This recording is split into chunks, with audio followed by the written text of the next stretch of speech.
This is Porter Citrid, number 2. This is Brett Griffin, number 0. This is Maddox Tanny, number 12. This is AJ Thomas, number 22. This is Garrett Conover, number 23. This is Craig Leroy, number 4. Miles Warrenson, number 13. Ben Johansson, number 14.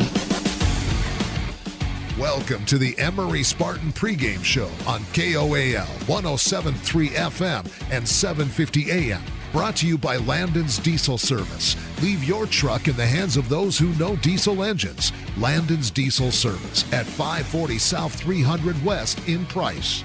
And now for tonight's play-by-play, let's join Jordan Buscarini and Travis Anderson.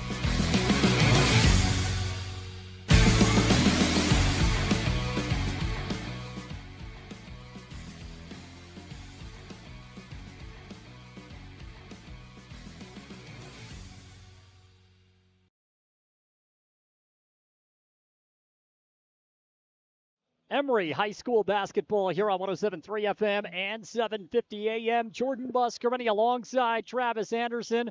And Travis, we are just about set to go. We get the home opener for the Spartans tonight as they take on the Juab Wasps. Emery entering tonight's game a perfect 2-0. They got wins over Roy. They got wins over Granger.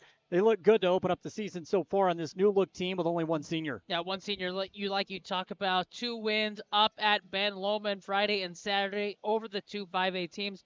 So now they get here against Juab on their home floor. So it should be a lot of fun. Juab, we know, these 2 teams, whenever they go at it back and forth, you always have thrillers against these 2 teams. We can go back to the Juab game a couple years ago up at Juab. Emery got the close victory. So we should have a up-and-down game tonight. Looking forward to watching Emery. We know what this team is going to do. They're going to get up and down the floor, and it's going to be exciting to watch. Yeah, there's no question about it. This is a team that has a great group of kids that, A, like to be around each other, but B, Travis, they fill a role. Everyone fills a role. And if you go back over the last 2 games, the one thing that stands out to me is, A, the consistency at the top. You're going to have Porter Citrid.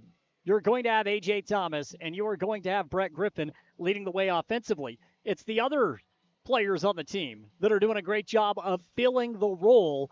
And if it's been Miles Mortensen coming in and doing some great stuff on the glass, if it's been Maddox Tanny, right, he's been fantastic as well. So Garrett Conover also had a phenomenal game. He scored 11 points in that one against Granger on Saturday.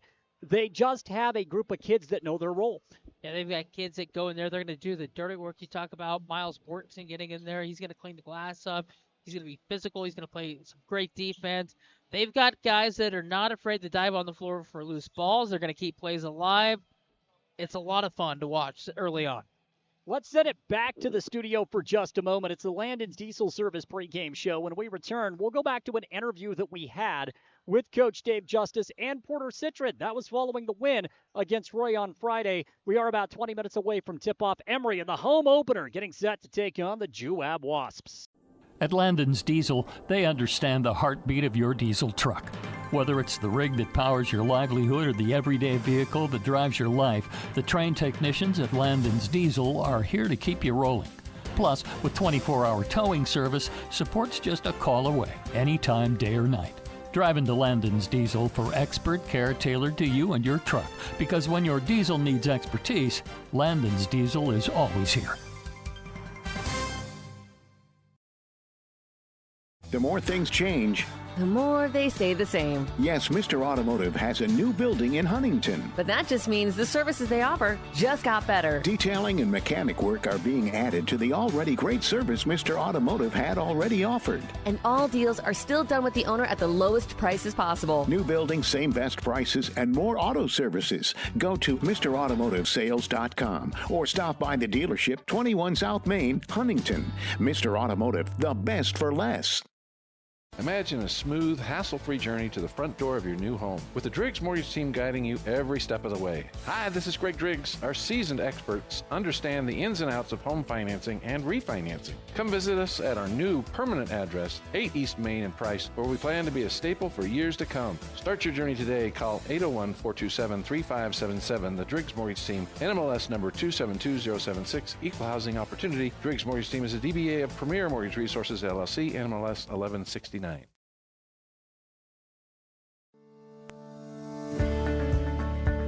At Oliver Law, we specialize in criminal defense and DUI.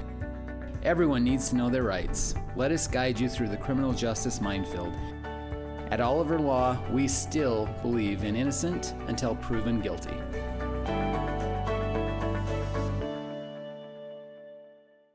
In the heart of Carbon and Emery counties, Quick Realty is here to help you make the right move. Experience the future of home buying with our Matterport 3D tours, giving you an immersive look at your potential home from anywhere. Meet our dedicated team of local professionals, just real people who care, walking you through every step of the way. As a Zillow Premier and Realtor.com specialist, Quick Realty is your trusted expert, handling everything from residential, commercial, and mountain properties to property management. Your dream home is just a call away. Let Quick Realty help you find it.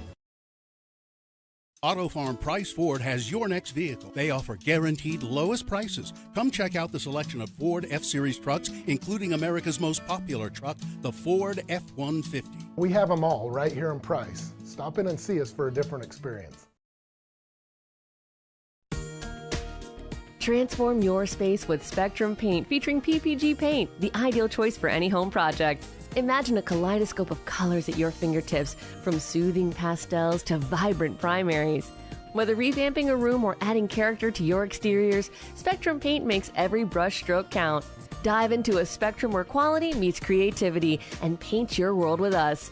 Visit Spectrum Paint to find the perfect shade for your home today. You're looking for somewhere you could be proud to work. Komatsu is looking for you. Komatsu is a leading manufacturer of construction, mining, forestry, and industrial heavy equipment. Komatsu currently has openings for seasoned welders, journeyman electricians, and MSHA certified electricians, as well as master machinists. At Komatsu, not only will your skills be rewarded with competitive wages, but you'll also enjoy benefits like a robust 401k plan. Grow with Komatsu. Go to komatsu.com or call Tanner at 636-6150. At Landon's Diesel, they understand the heartbeat of your diesel truck. Whether it's the rig that powers your livelihood or the everyday vehicle that drives your life, the trained technicians at Landon's Diesel are here to keep you rolling. Plus, with 24-hour towing service, support's just a call away, anytime, day or night. Drive into Landon's Diesel for expert care tailored to you and your truck, because when your diesel needs expertise, Landon's Diesel is always here. The Spartans play here. This is Maddox Tanny, number 12. This is Miles Warrenson, number 13. On 107.3 FM and 750 AM KOAL. Welcome back into the Landon's Diesel Service pregame show. We are counting down the moments to tip off. Emery getting set to take on the Juab Wasps. It is the home opener here at the Spartan Center. Always happy to be along with you to bring you another season of Emery basketball, our second broadcast of the season. Our first was Friday, and that is when Emery picked up a win over Roy. It was a thriller. Emery had to battle back from a double-digit deficit. They did just that, and it turned out victorious as they picked up a 2-point win. A.J. Thomas had the go-ahead bucket with about 7 seconds left in regulation. And then following that win, we had an opportunity to catch up with not only Coach Justice, but also Porter Citrid, who led the way for Emery. Joining us right now to talk about the win, we have head coach Dave Justice at the broadcast booth. Coach, couldn't ask for anything more, right? I mean, regardless of the outcome, what a way to open up the season. Yeah, definitely. You know, it was always kind of nerve-wracking when we saw how we started the season, like, you know, 2 5A schools and tough teams. And so, you know, you just are nervous about that, just playing up. But I mean, you only play 5 guys. Yeah. We can only play 5 guys. And so, you know, I think throughout classifications, whether, you know, you play up, you play down, there's a lot of good basketball players. And, you know, we feel good about the 5 guys that we can put on the court at any time. And so the kids played outstanding. They shot with confidence. And it was just a great way to start the season. It was a great start to the game, right? Team came out firing. A little bit of a lull, Coach, I think, between the towards the end of the first quarter, moving into the second. What was the biggest difference? Because the second half looked like a completely different team. I mean, come out firing defensively, and maybe that's something that's not going to stand out on the box score. But when you hold a team like Roy to just 11 points in a quarter, you're doing something right. Yeah, definitely. And that's what we kind of talked about it at half, where we said, like, we like what we're doing offensively. You know, we had 32 points, but, like, you're not going to win a lot of games giving up 42. Right. You know, at a half. And so we're like, and credit to them. They had some good shots and credit. So we just talked about getting out on their shooters, trying to really contest and making it difficult and rebounding. And I thought they did a better job of that in the second half. And, contesting, making those threes a little bit more difficult. And then we rebounded them. And you just kind of hang around. You're down 5, you're down 7. But, we just made enough plays, enough rebounds, enough defensive stops to just kind of ended up, 2 ahead of us. So that was a great one. You and I have had several conversations throughout the week. One of the things that I'm really excited about this season is you have so many kids that fill a specific role. And I think that was perfectly put on display tonight. I mean, if it was Garrett doing some of the dirty work right inside, Maddox had a huge defensive play right there towards the end of the game. Big offense from Breck and from Porter, and we saw Miles come in, and he played a big role. And it just seems like all these kids understand their role, Coach, and that was on display tonight. Yeah, we definitely have talked about that, and just like, hey, some nights we feel super confident in G and shooting and scoring, but some nights you might have to, play defense and rebound, whatever it takes to make the team win. And so, I think all the kids just want to win, and they're willing to, sacrifice maybe some stats, some points, and just, for the overall team good. And that's what I was super proud about. We have a lot of guys that really can score, but I thought we shared the ball really well, like made the extra pass, good to great shots, and I think it made a difference in the scoreboard. And so, yeah, it was a good win, and the kids have really, bought into what we're trying to do and have a great attitude, and they love playing for each other. And so, but you never really quite know. And so this is a great way to start the season. So. Yeah. I do want to talk about the final 20 seconds or so. Big defensive stop. AJ takes the ball, goes coast to coast, scores with about 6.9 seconds left. We come out of the timeout, have no team fouls, which is a huge advantage, right? Only managed to use one of them. I mean, I'm sure you were willing to use 4 fouls in that backcourt. Yeah, no, for sure. That was kind of what we talked about. Like, hey, we just want to kind of foul and just kind of really slow up the ball. And, to be honest, it looks like we got a little confused and kind of lost. And 24 got a good look at it. He did. The Greenhall kid, and he had been knocking down some shots. And so, and when he first shot it, I'm like, oh crap, we blew this one. And you know what I mean? Like we kind of didn't execute this well, but he missed it, and we were fortunate enough to get the dub tonight. But it was just that last couple stops and the little transitions and the hard finishes, and it was just a great way to start the season. So. There's no question that this is a very athletic team, right, that can score the basketball, can shoot the ball well on the perimeter, and even some really important foul shots. In this game, we were talking about Breck's ability to get to the foul line. I mean, that's something that you can't really teach, right? I mean, players, it's an instinct type thing. No, I agree. Like I think, as he gets older and he gets more mature and just level, obviously he's an outstanding player. Like, he'll get those little nuances, because I think there's times when you're like, Breck, man, you can take that kid. You can get to the basket. You can get a foul and get in line. And I think sometimes he's a little bit, just because he's such a good player and such a good teammate. He wants to make the extra pass. He wants to do what's right.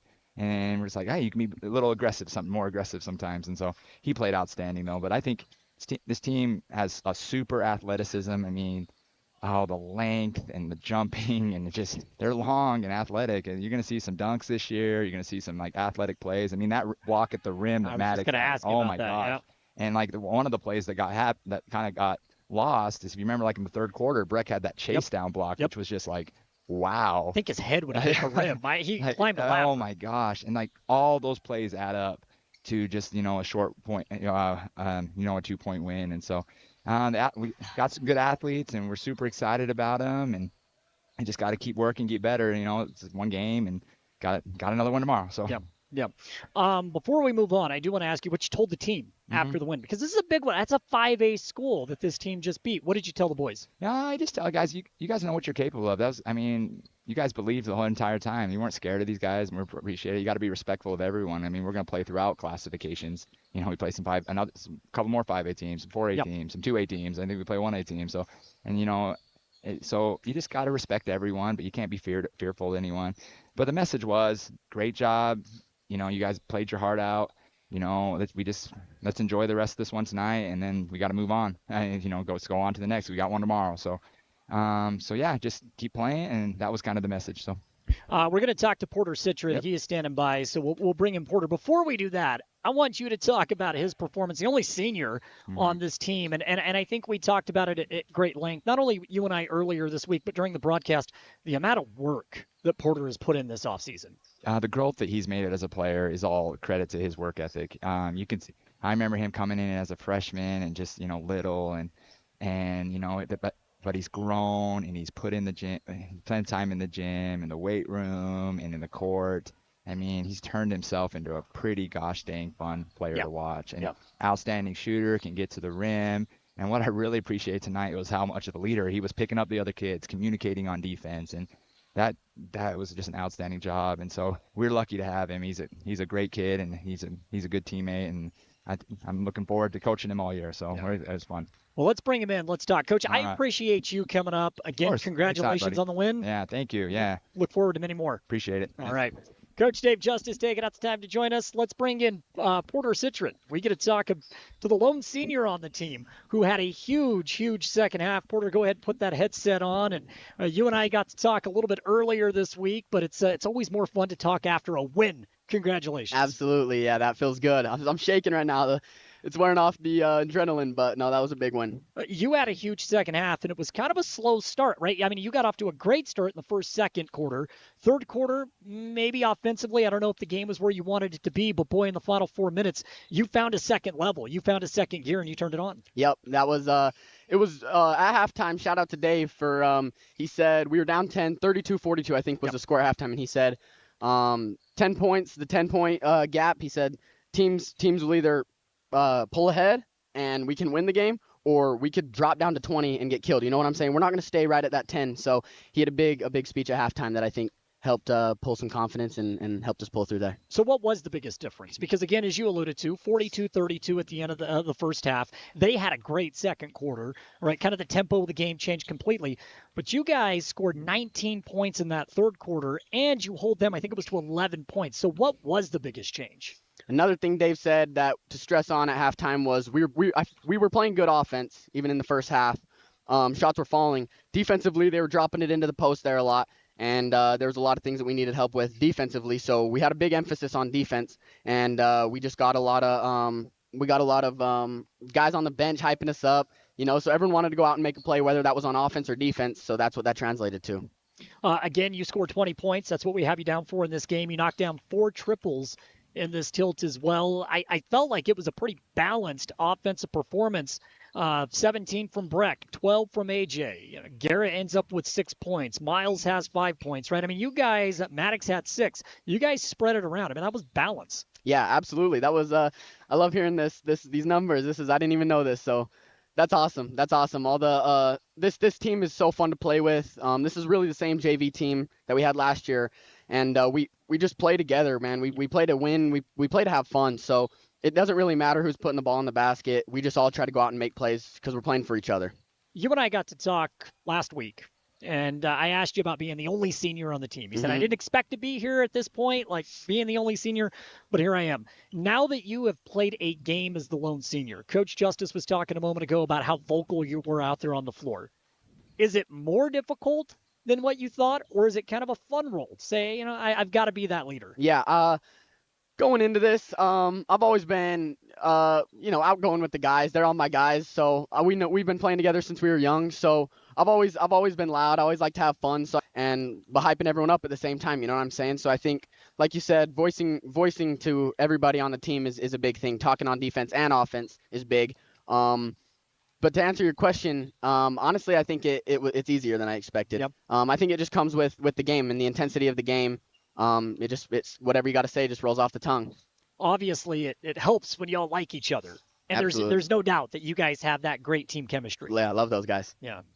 Well, I know you get to enjoy this tonight, but you got another tough game tomorrow. Yep, we got a good hour to celebrate or so, and then on to the next. And it's a very, very long season, but I think the potential was on display tonight, right? I mean, if we talk about where this team can go, I mean, it's so long. We're in November. We're going to be playing at the end of February, but the potential. Tell me about that. What we saw tonight, where this team can go. Yeah. I think this is a big thing to show the fans and show the community of Emery that the potential that we have. But to be honest, I think that we saw this coming. This to the team, this isn't a huge surprise. this is kind of something we've been ready for. Personally, I've been waiting 10 months for this, man. I've been knocking off days off the calendar, waiting for this right here. So yeah, I think that this shows Emery that we've got potential to make a big run and to have a great year. But for us, we're just out here playing basketball. Physically, how do you feel? I feel great. I've got a little hill problem that I had to see the doctor. I was supposed to take a week off. Went there Wednesday. He wanted me to take a week off. So I went light in practice that one day, and I just, I felt like if I could tape it and play on my toes a little bit more, then we'd be fine. And once I get out there, I don't even feel it. So health-wise, I think I'm feeling great, and everyone else is too. So what do you do the rest of the night? Prop it up, ice it up, e-stim, and get to bed early. Get to bed early, but enjoy the win, right? Absolutely. Yeah. Porter, I can't wait. This is going to be a great season. Congratulations on not only the 20-point performance, but also, more importantly, the win, the 2-point win, and learning right down the stretch. I mean, that was a great situation to be put in. Yeah, absolutely. Yeah. Can't wait to talk to you again soon. Go heal up, go rest up, and let's do it again tomorrow. Awesome. Sounds good. That's the plan.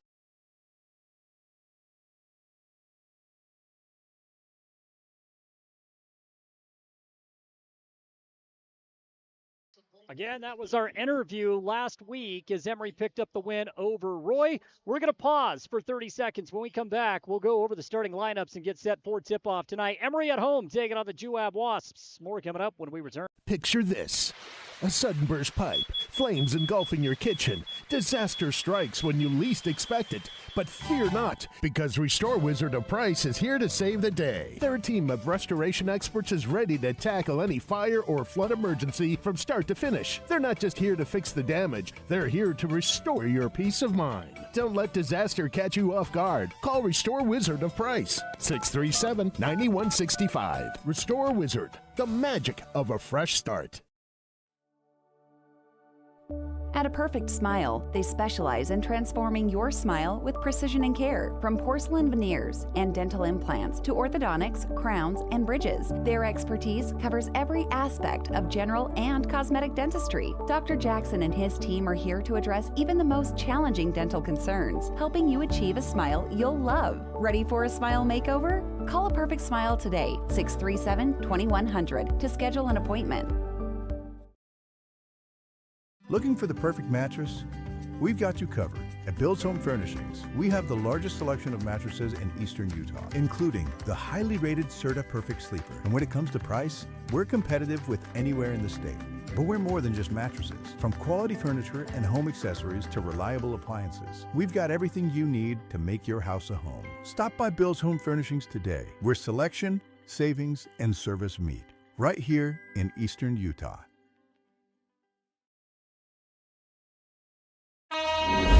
The Spartans play here. This is Porter Citrid, number 2. This is Brett Griffin, number 0. On 107.3 FM and 750 AM KOAL.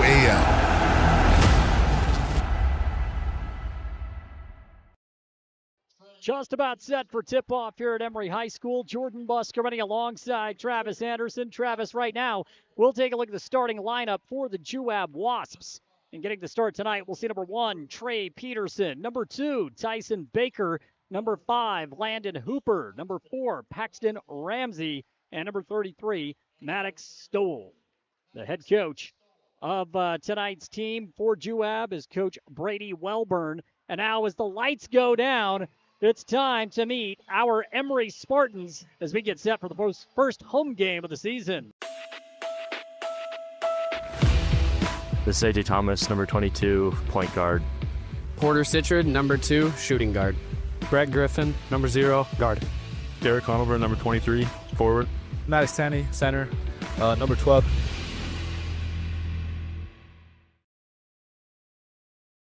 There's a look at the starting lineup for the Spartans, and now you'll get to see them announced here at Emery High School with the lights down and the spotlight on. Travis, when you take a look at this team so far, what has stood out to you over the first 2 games of the season? Just the way they play as a collective unit, the way they can get up and down the floor, they can beat you in several different ways. It's getting to the basket or from the three-point line. So it's going to be a battle tonight. Juab's going to come in. They're going to have to get into a running game, and I don't think Juab wants to get up and down the floor with Emery. Last year, Emery had some success against Juab, and again, this was a region game once upon a time. That is not the case anymore, this different region look. But I do like the fact that these two teams are going toe-to-toe once again. Yeah, these two teams, I mean, go back a couple years ago up at Juab, it was like a 2-point game, right? 1 2-point game. Emery battled back. They hit a shot from the three-point line. So whenever they get on the floor, it's going to be a battle.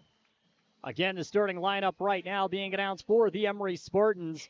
They come out wearing their home white uniforms. A lot of versatility on this starting lineup as well. If it's A.J. Thomas, Porter Citron, or Brett Griffin, all three are capable of running the point. Hey, you can take your pick on which one you want to run the offense, run the point like you talked about. So, again, Emery's got some weapons. They've got some guys that can play mismatch. They can play different positions on the floor.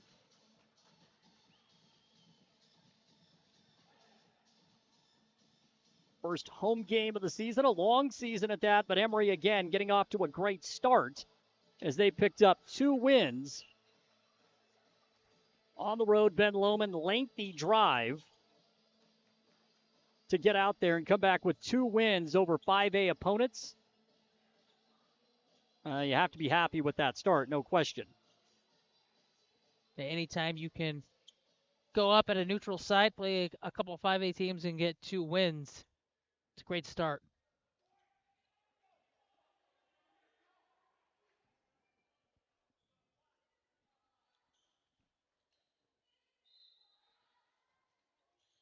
And with that, Emery will control the opening tip.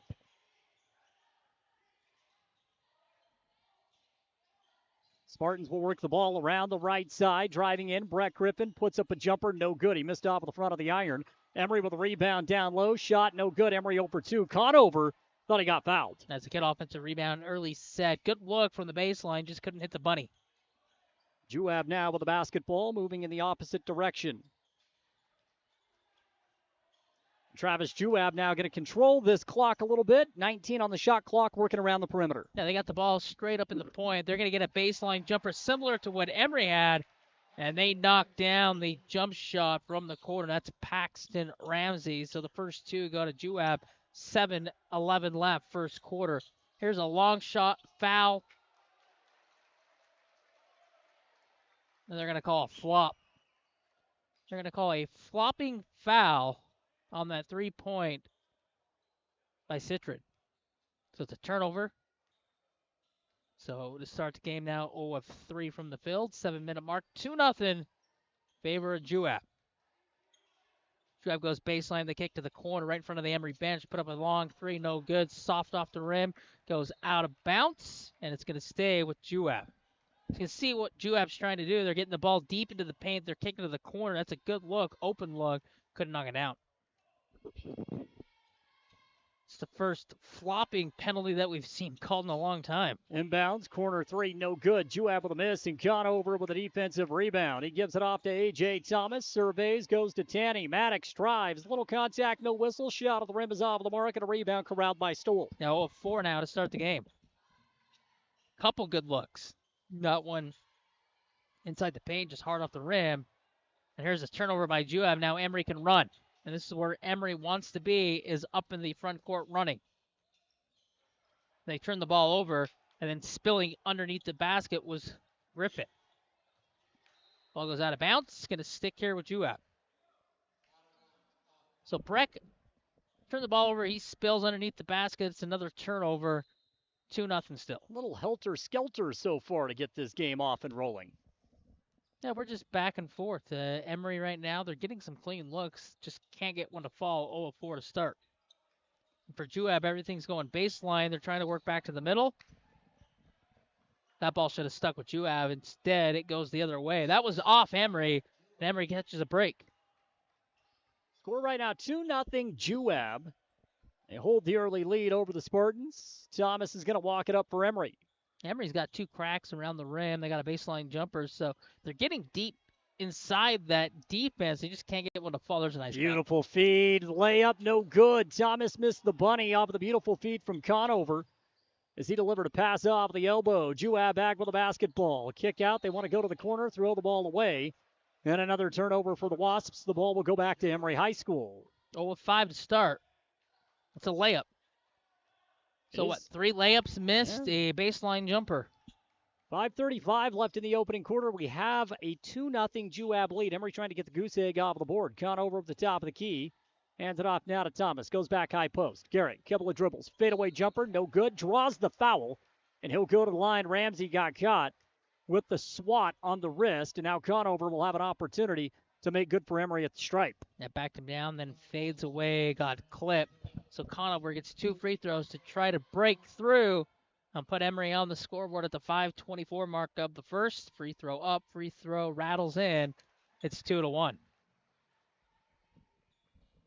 Free throws, of course, have been an Achilles heel for Emery over the last couple of years. Conover knocks down the first for the first point of the game for Emery. Misses the second. So it's still 2-1. That's the score right now. Juab wanting to work around the perimeter, intercepted by Citron. Porter coast to coast, a ton of contact. They call a charge. No, yes they do. Very late whistle. So Porter called for the charge, thought he was going to go to the line to get 2. Do you like the call? No. That is a foul that should have sent Porter to the free throw line for the and 1. That's a flop underneath on the Juab Wasps. 5 minutes even here in the first quarter. Slow start to this game for both teams. 2-1. And neither ref knew what the other one was going to call. Yeah, they looked at each other before ultimately given the choice. Down low, Stoll, who had a great outing against Emery a year ago, draws the foul. The big fella will go to the line. I believe Brett Griffin's going to be the guilty party. They rule it on the ground. They do. On the ground, not a 2-shot foul. The Juab coaching staff doesn't like that call. I don't know that I blame them.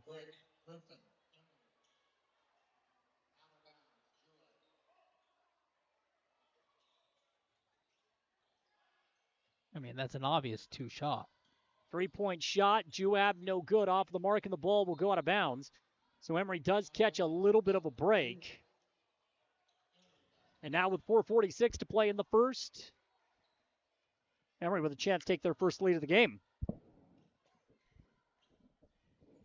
Thomas brings it up, goes to Citron off the right side. Citron fakes left, goes right, drives Porter for 2, foul and 1. Porter, Citron, explosion, coming in off the right wing. He's got his first bucket of the ball game, and Emery leads now 3-2. That puts the ball on the deck, drive hard, and then go through the contact and finish, put it up off the glass, and now he gets a chance at the and 1.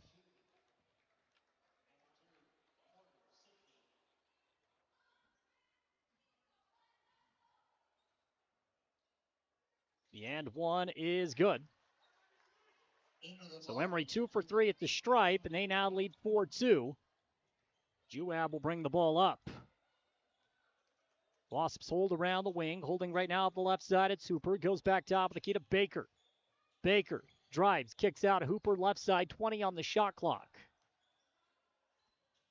Kick left, 3-point shot up, no good. Rebound to Emery. Thomas comes down with the board. Thomas is going to push it up, goes to Porter. Stop and pop from deep, no good, just short. Tanny with a rebound. Maddox had to reach all the way back, comes down with it, then lost the basketball. Juab can push the other way. Kick to the corner. Stop and pop for 3. It's off the mark. Rebound Wasps. Tanny with a block down low. Juab with another opportunity. And in for 2, Tyson Baker. Now this time they don't turn the ball over. They get deep positioning and they finish. Down low, Tanny goes up. And we have a jump ball. Possession, I believe, in favor of Juab. It looked like Landon Hooper had a lot of rest on that one and said it's a tie-up. It's a turnover by Emery.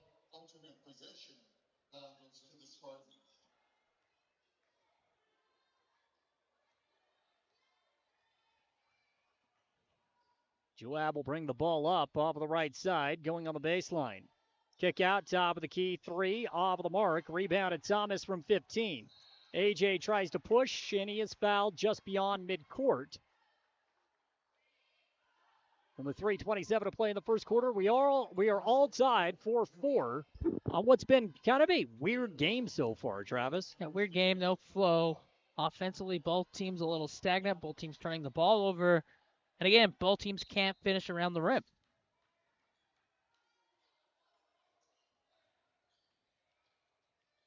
AJ goes left side. It's Griffin. Bounce pass. Conover. 3-ball up. Halfway down it rims out. It's a pocket pass. It's a good look. It's open. Now Juab trying to push down the other end of the floor. Emery with only one field goal so far in this quarter. Here's a baseline jumper. Ramsey, it's off the mark. Rebound to Breck. Outlet up to AJ. 2-on-3. Numbers favor Juab. AJ in the paint. Has to kick out. Tanny thought about the three. Passes off to Breck. Spin move. He's 12 feet away. Still looking. Gives it back now to Tanny. Tanny is on the baseline. Goes back to Breck. Emery will reset. 18 on the shot clock. Here comes Conover. Aggressive move. Hard to the rack for two. Garrett Conover. And it's 6-4 Emery. He floats it right over the top of Wyatt Downard. Down low, shot, no good. Rebound, and the putback is off of the mark again. Emery with a rebound. Now the Spartans want to push. Emery out of the corner. Shot, no good. Rebound goes, well, they call it foul rather, so Porter is going to go, calling it a two-shot foul. They will. That'll be Porter's second trip to the foul line. It's a great pump fake in the corner, the defender out of positioning, and then they have to rotate up, and then you go into the body. You know how the game's going to be called. You're getting back to the free throw line. First shot, no good. Here comes some subs for Juab. Trey Peterson will come back into the game. He's joined by Bryson Downard. So Peterson, Downard out on the floor along with Kai Cuff for Juab as they make a couple of changes. Emery's going to stick with the original starting five. Coach Justice has not dug into the bench just yet. Citrid knocks down the second foul shot. He's got 4 in the ball game. He's 2 of 3 from the stripe. 2 minutes, 11 seconds to play in the first. Emery 7, Juab 4. On the baseline, great interior pass, too hot to handle. Picked up by Conover. Outlet up, Porter lost the basketball. Great transition defense by the Wasps. And now Juab is going to push. Juab with the basketball, kick out, 3-point shot on the way. Good, and we're tied up at 7 as Cuff knocks it down off of the right wing. No hesitation by Cuff, lets it fly and rattles it through. 7-7 game. Minute 38 and counting here in the first quarter. Porter for 3, tries to get it back. Shot was long, no good, but a foul called away from the shot against Emery. They call Miles Mortensen with the foul. Mortensen coming in for Tanny. And with a minute 35 to play in the first, we're still not at 7-7. Juab with an opportunity to break that tie. Moving pick.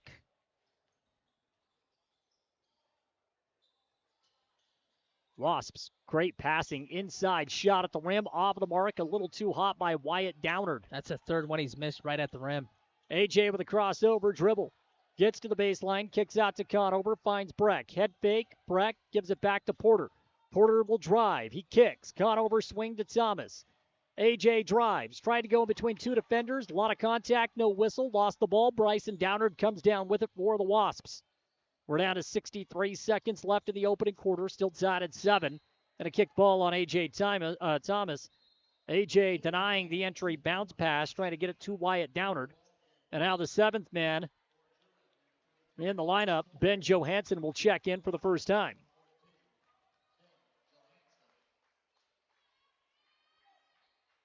Fresh 35 here for Juab.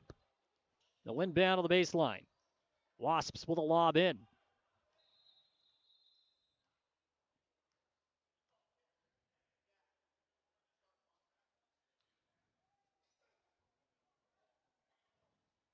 And because they called it a kick, got to put the shot clock back to where it was. 26.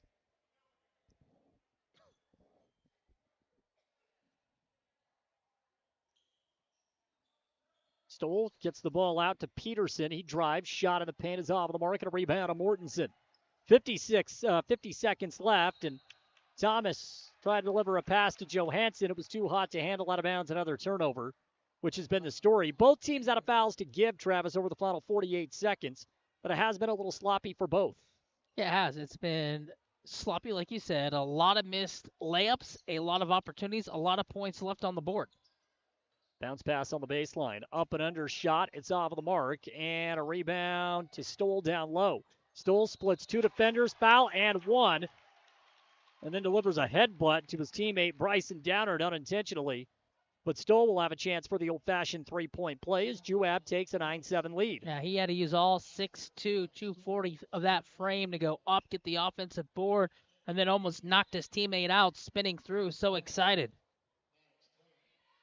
Miles Mortensen picks up his second personal foul, so he'll go to the bench. Maddox Tanny coming back in for Emery for the final 35 seconds. And 1 is no good. Rebound to Tanny, but the ball goes out of bounds. Got to be Emery ball, right? Yes. Fighting for it was Downard. But it touched the baseline, and now back to the Spartans for the final 33 seconds. Conover goes to the bench, and Brett Griffin back in. Shot clock turned off. Thomas will walk it up. Juab 9, Emery 7. We're down to 27 seconds. Thomas top of the key with a bounce pass. Tanny now 15 feet away off the elbow. Gives it back to Porter, and he is fouled by Stoll. A good 20-plus feet away from the bucket, and that will send him to the foul line. That's the 15th foul. So Porter going back to the stripe. This will be foul shots number 4 and 5. Yeah, 25 feet from the basket, you reach in and you put the Emery Spartans at the free throw line. That's Porter going back to the free throw line. And he's, done a good job getting the free throw line here in the first quarter. But that's just a silly foul. Porter's got 4 of the 7 points for Emery. They get 5 out of the 8. And so far, he's 3 of 4 from the line. One more shot coming. Opportunity to tie it up. And he knocks down the second foul shot as well. These are the cheap fouls, and those are cheap points. And if you end up losing this game, you could look back on that and say we lost the game by a point, 2 points. It's because we committed a silly foul at the end of the first quarter, 25 feet from the basket. 9-9, final 17 seconds of the opening quarter. Juab is going to walk it up. Porter is going to get a breather. Conover comes back into the game. We're down to 6 seconds. Conover with an immediate impact comes up with the steal, gives it up to Tanny. Maddox stops, pops for 3 in the lead. In and out, no good, and that takes us to the end of the opening quarter. Back and forth, a little sloppy, no doubt. Both teams have plenty to improve on as we get to the end of the first. We're all knotted up, 9-9 here on 107.3 FM and 750 AM. Discover the best in local flavor at Stewart's Market in Castledale and Main Street Market in Farron. Enjoy the largest fresh produce section around. Ripe, vibrant, and hand-selected just for you. The personal butcher ensures every cut is just right, and the deli delights with ready-to-eat favorites. Shop fresh, shop local, and taste the difference community makes. Only at Stewart's Market and Main Street Market. Come home to quality and hometown service today.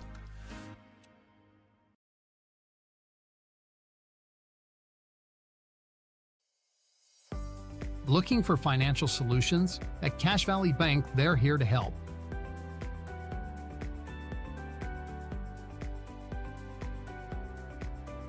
Whether you need commercial loans, mortgages, or expert financial advising, they've got you covered. Visit them today on the corner of First West and Main Street. Cache Valley Bank, your partner in financial success. Equal housing lender, member FDIC. The Spartans play here. This is AJ Thomas, number 22. This is Garrett Conover, number 23. On 107.3 FM and 750 AM KOAL. Second quarter about to get underway. Emery 9, Juab 9. Out of the break, Emery will come out with Ben Johansson, A.J. Thomas, Maddox Tanny, also Garrett Conover and Brett Griffin. Emery moving right to left of the radio dial. Also want to welcome in the viewing audience on KSL Sports. Proud to be along with you on the KSL Sports app throughout the season, as well as our YouTube channel, Castle Country Radio Emery. Quick foul called, and A.J. Thomas will go to the line with an opportunity to break the tie. Emery has made a living at the foul stripe so far tonight. You've got to realize how the game's being officiated if you're both teams. So this game, if you drive, you get contact at the rim, you're going to the free throw line. So, no, put your head down, get to the rim, get the contact, and you're probably going to the charity stripe. First bucket of the ball game, first point of the ball game, I should say, for AJ. Juab comes out with Tyson Baker in the backcourt as well as Bryson Downard. As AJ misses the second foul shot, so he's 1 of 2 at the stripe. Good hustle. And then a foul called yet again against Juab. So 2 quick fouls, 11 seconds into this quarter. Also out on the floor, Landon Hooper. Maddox Stoll, who is a difference maker, has to come out of the game now. Wyatt Downard will check in for Juab. Kai Cuff remains out on the floor. Johansson inbounds, gets it to Thomas. AJ off of the right wing, takes a couple of dribbles. High pick set by Conover. He's going to back his man down. AJ goes in a high post. Conover on the ground. Wanted the turnaround jumper, had the ball stripped. 25 on the shot clock, drive to the basket.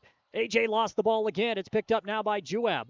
And the Wasps will push it up left to right off of the dial. Now holding off of the left wing, it's Downard. Gets inside, kick out, three-point shot for the lead. Good. And Juab back up on top as Baker goes deep from the right corner. Yeah, the extra pass leads to an open three, corner three, right in from the Emery bench. Splash.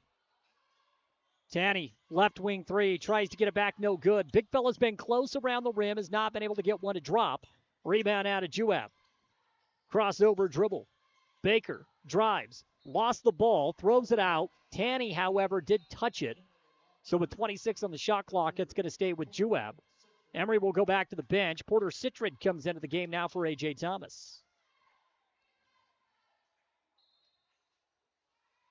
Getting that with Downard on the last one, a little hesitant. He's 0 for 3 around the rim, so he hesitated and he kicked out, got a corner three. Here's another corner three. Another corner three for Tyson Baker. Got to close out, or it could be a long night for Emery out of the zone. 15-10, Juab's largest lead. Breck will bring it up. Breck stands at the penetration line. Couple of dribbles, goes to Johansson. High pick set. Johansson gives it to Conover. Conover holding, goes to Porter. Porter drives off the baseline. Kick up to Johansson. Puts it on the ground. Ben shot good. Ben Johansson for 2. It's a good job going from right to left and getting to the spot on the left-hand side and knocking down that mid-range. 15-12. Emery trails Juab by 3. Lost basketball. In the paint. Downard kicks it. Right corner. Hooper lost the ball. Downard able to pick it back up. He finds Baker. Another 3. No good. That one was halfway down. It rims out. And then going up for the loose ball, Brett Griffin took a shot to the face. Might have been friendly fire coming from Maddox Tanny. Yeah, it really was. Friendly fires. He went up for the rebound, elbows up high, and clipped him across the face. So it's Emery basketball. They'll move right to left. Gone over to inbound. Griffin out on the floor. And now Breck's going to get a breather. A.J. Thomas will come back into the game.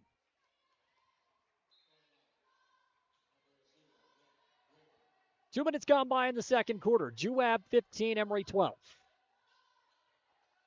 AJ dribbles out, goes to the right side. It's Johansson. Johansson wanted to go to Tanny.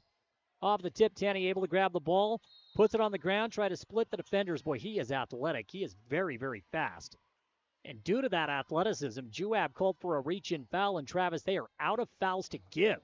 With 5:51 to play in the second quarter, an opportunity for Emery to really take advantage here. Yeah, you've got to be aggressive now, get that 5th foul, and then live at the free throw line. Tanny with the ball off of the right wing, gives it to A.J. 30 on the shot clock now to Citrid. Porter drives, stops, pops from 15. Good, Porter Citrid. Yeah, that's the mid-range we talked about. That's back-to-back buckets in the mid-range. This time, Citrid knocks it down. He's got 8 points in the ball game. Juab with a turnover. Johansson runs it down. Can he finish at the rim? Yes! Ben Johansson for 2. And it's 16-15 Emery. Ben has been instant energy off of the pine. Emery back on top by 1 with a mini 4-0 run. Yeah, Ben outran everybody. Got to the ball. Layup good off the glass. Make it a 6-0 run. 3 ball for Juab. No good. Conover runs down the rebound. Of course he does. He'll pull him down hardcore from 17 feet away from the hoop. That's the kind of player he is. And Thomas was out of control, tossed the ball up. The refs say play on. It's a turnover. Back to Juab we go. I think that's play on. I think their feet just got tangled. Like you said, a little bit out of control. Got the feet tangled up. Threw it up at the rim. Smart thing to do to try to draw the foul. He can't. Turnover. Emery leads by 1. Trevin Park will come into the game for Juab. Miles Mortensen will come in for Ben Johansson. Again, Ben coming off of the pine. He had 4 quick points, including a hustle poke out in transition. So 16-15. Ramsey, shot, off the mark, rebound. Downard lays it in for two. And finally got Juab, one. they go back on top, 17-16. No, that's his first one right there. He's had about 4 or 5 of them, and he finally gets one to fall off the offensive rebound. 4:42 to play in the second quarter. Citrid with the ball. He's face guarded by Park. Will bring it out. Bounce pass to Tanny. Mid-range jumper. Good. Knocks it down from the corner. Maddox for two. 18-17. Emery by 1. Juab basketball. Ramsey, baseline jumper. Fading away. It's off of the mark. Tanny with a defensive rebound. Conover finds AJ just above the mid-stripe line. Now back to Tanny. Tanny called for a charge. Say he used the forearm. Officials have been happy with it so far. They've been quick to blow the whistle. You called it. You got to know how the game is being called. And that's the first team foul for Emery of the second quarter with 4:15 to play in the period. That's being called tight. You've got to keep your hands off. Body contact, anything like that, it's going to be a foul. That time he said he offensive fouled as he got the shoulder up and into the body. Juab, bounce pass, 15 feet. Downard had it side up from Tanny, able to dribble out of trouble. Now goes back into the corner. Park wants to go baseline. Gives it to Downard. Shot of the paint is off the mark. He has struggled from that spot so far in this game. Emery in transition. Ball knocked away by Downard. And they say last touch by A.J. Thomas. So, if that is the case, you have to give credit to Downard on the excellent effort in transition D. Yeah, they got back transition defense, and they come up with the contest, and they stop Emery. 3 seconds. I think that's your makeup call. That's probably the first 3-second call that I've seen in the last 5 years, and that was a quick one. 18-17, the ball will go back to Emery. Emery by 1, 3:37. Thomas goes to Breck. Breck, high post, finds Conover. Puts it on the ground. Spin move, fades away. Pretty two bucket there for Conover. His second of the game. It's 5 points for Conover. A 20-17 lead for Emery with 3:22 in the second. Yeah, feel the body and then brush off of him and then float one up. And that's what they do. Got instant offense. Emery sticks in the 2-3 zone, forces yet another Juab turnover. Griffin wants to push. Hands it off, left wing, Citrid. Porter, hesitation, drives, and he's called for the travel. Coach Justice confused, Porter confused. I thought he was going to get a trip to the line. He went into 2 defenders down low. They say he takes too many steps. So the ball will go back to Juab. 3:03 to play in the second. It's been a sloppy game. It really has. A lot of turnovers. Yeah, there's no flow. Walking the ball up for the Wasps, it's Cuff. Bounce pass off the left wing to Peterson. Emery sticks in the zone. Emery 2-0 on the season. Juab 0-1. Always fun when these two teams get together. We had some battles a year ago. Both teams with a little bit of a different look. Downard cut to the basket. Shot was no good. And they call goaltending against Emery. They say that Conover reached up and either made contact with the ball or the rim before it came off. Goaltending 2 points for Juab, but it's 20-19.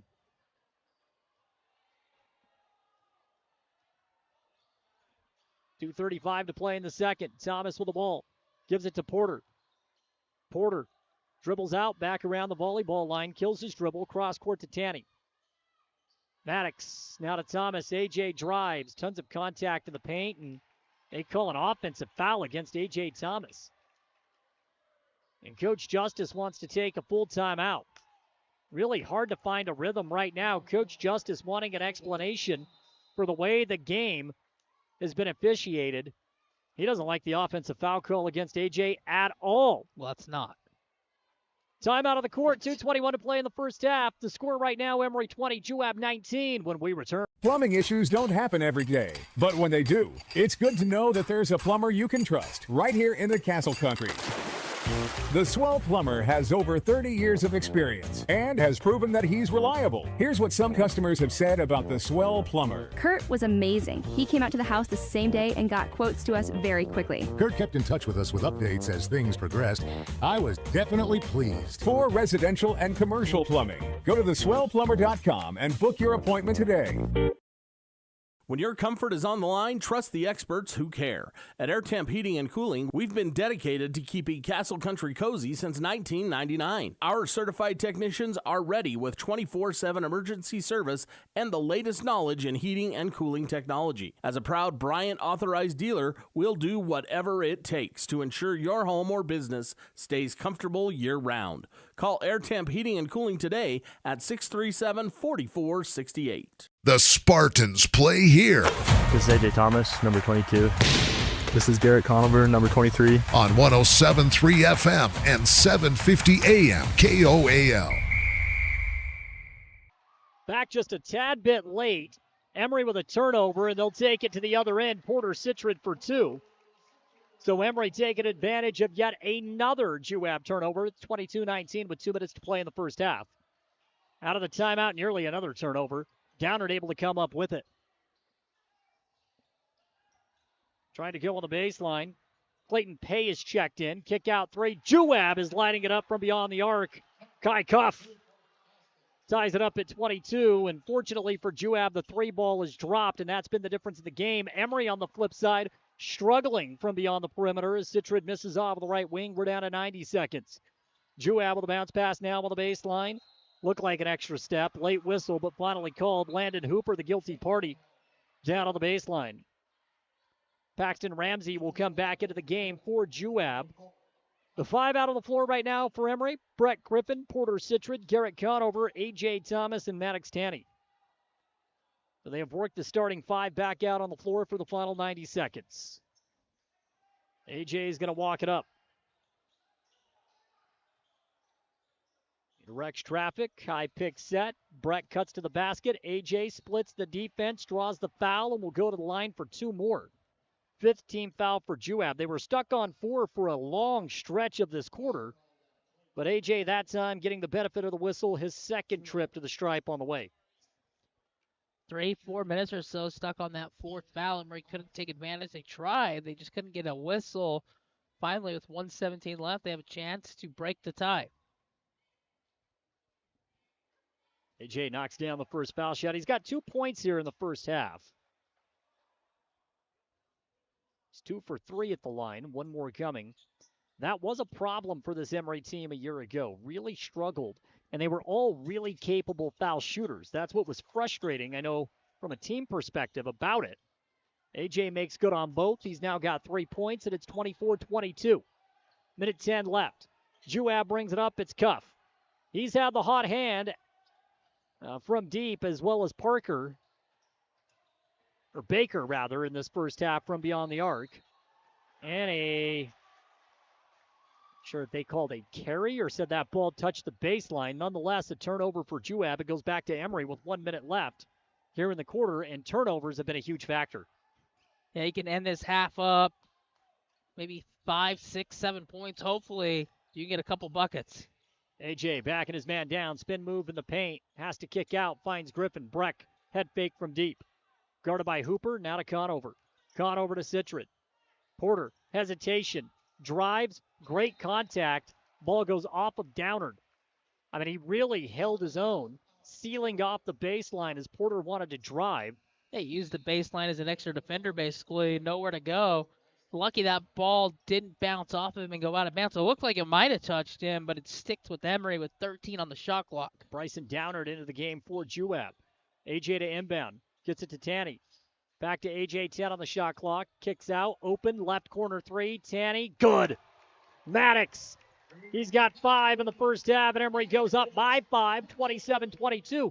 They trailed 15-10 in this quarter, Travis. They flipped the script. A makeup of 10 points as the shot clock is turned off with 17 to go in the second. Gave a shooter an open look, and he knocked it down. 5-point lead, 10 seconds to go. Hopefully you can get one stop going to break up 5. Downard from 15 gives the ball up to Hooper. Hooper to Cup. Long distance 3 ball, missed everything, saving the ball out of bounds. That was Juab's Downard, but time expires and the Spartans will go to the break, carrying a 27-22 lead. That's a great job to finish that half up 5. You get the open corner 3. And on the other end, you do a great job defensively, give up no points. You take a 27-22 lead into the break. Big turnaround offensively for Emery. Struggled to 9 points in the first quarter. They'll go into the break up 27-22. Home opener, Emery, Juab. It doesn't get much better than this. High school basketball is back here at the Spartan Center. Coming up, the halftime report brought to you by Dr. Daniel Cowley at Castle Valley Orthodontics. We'll go over the first half, take a look at the statistics. Again, Emery right now with a 5-point advantage, 27-22 when we return.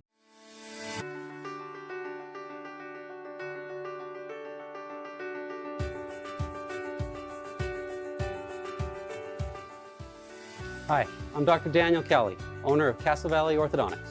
What's keeping you from having a perfect smile? We understand what you want from a local orthodontist.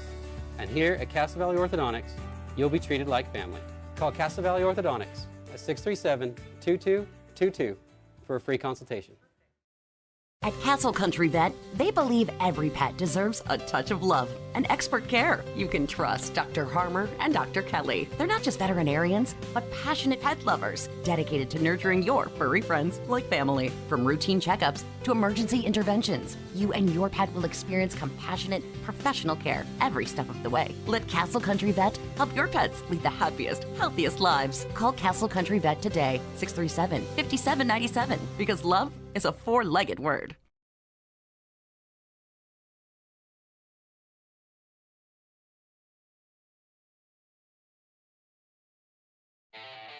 Discover peace of mind with Don's Hometown Insurance, now even closer to home at their new location, 58 West Main Street in Price. Connect directly with friendly agents ready to tailor a package just for you. Imagine bundling your home, auto, and life insurance, simplifying your life while maximizing your savings. Experience personalized service designed to protect what matters most to you. Visit Don's Hometown Insurance today and feel the difference. Show your school spirit and support local high schools with the new Eastern Utah Community Credit Union debit and credit cards. Featuring designs for Carbon, Emery, and Grand High School, these cards let you carry a piece of your school's pride wherever you go. Plus, to make purchasing easier, Eastern Utah Community Credit Union has added the convenience of tap-to-pay and compatibility with major mobile wallets. Pick up your school spirit card today at any of the Eastern Utah Community Credit Union branches. Hey there, food lovers. It's Bill Hicks from Farlano's Cafe, your new favorite spot for breakfast, lunch, and dinner. Whether you're craving a hearty omelet, a fresh salad, our golden curly fries, or our mouth-watering pastas, we've got you covered. And we're open 7 days a week. So come on down to Farlano's Cafe, where every meal is a celebration. Remember, it's where the locals eat. Visit us at Farlano's, where great food and great company come together. See you soon. I was hoping to talk to someone about updating my insurance policy. I am able to understand complete sentences. That was a complete sentence? I didn't understand that. Can I just talk to a person? No one talks to humans anymore. Sometimes humans are just more helpful. I hear you. Why don't we review your coverage with a super check? Farm Bureau Financial Services. It's your future. Let's protect it. Contact Farm Bureau agent Jill Jensen in Price today. Discover the strength and beauty of Flawless Sheeting's metal siding and roofing solutions. Designed to endure and crafted to conserve energy, the products offered by Flawless Sheeting ensure your home not only looks good, but feels good too. Plus, they come with a 40-year warranty. Enjoy superior durability and enhanced comfort year-round with new roofing from Flawless Sheeting. Ready to upgrade? Call Flawless Sheeting at 636-7300 and elevate the way you live. You see your friends with their new travel trailers, four-wheelers, and side-by-sides. They're living the dream, right? Well, it doesn't just have to be a dream. You can start living that same dream life today by starting your new career with GMS Mine Repair and Maintenance. GMS is hiring mechanics, electricians, fabricators, experienced and inexperienced miners. They offer high starting wages, benefits, a 401k, and vacation pay. Local jobs are available. Apply today. Email your resume to kbarker@gmsminerepair.com. The dream can be yours with GMS Mine Repair. We're not going out on a limb when we say, I want to go to Juniper. Juniper Kitchen. Fantastic food, fun atmosphere. Known for their made-from-scratch pizzas, Juniper has the very best pastas, burgers, salads, wraps, hoagies, paninis, appetizers, loaded sodas, desserts, vegan and vegetarian options. Dine in for lunch or dinner, Tuesday through Friday, 11 till 8. Saturdays, noon till 8. Order online at juniperkitchenutah.com with DoorDash delivery. Stop beating around the bush for a great meal. I want to go to Juniper. Juniper Kitchen and Price.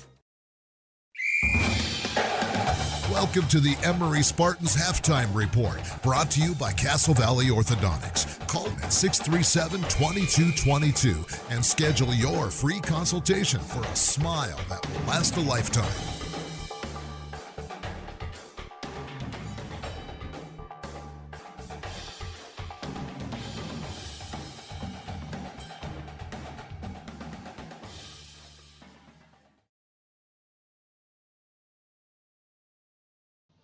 Halftime here at the Spartan Center. Emery with a 27-22 lead over the Juab Wasps. Travis, that was a weird first half, but Emery comes out with a lead as we go into the break.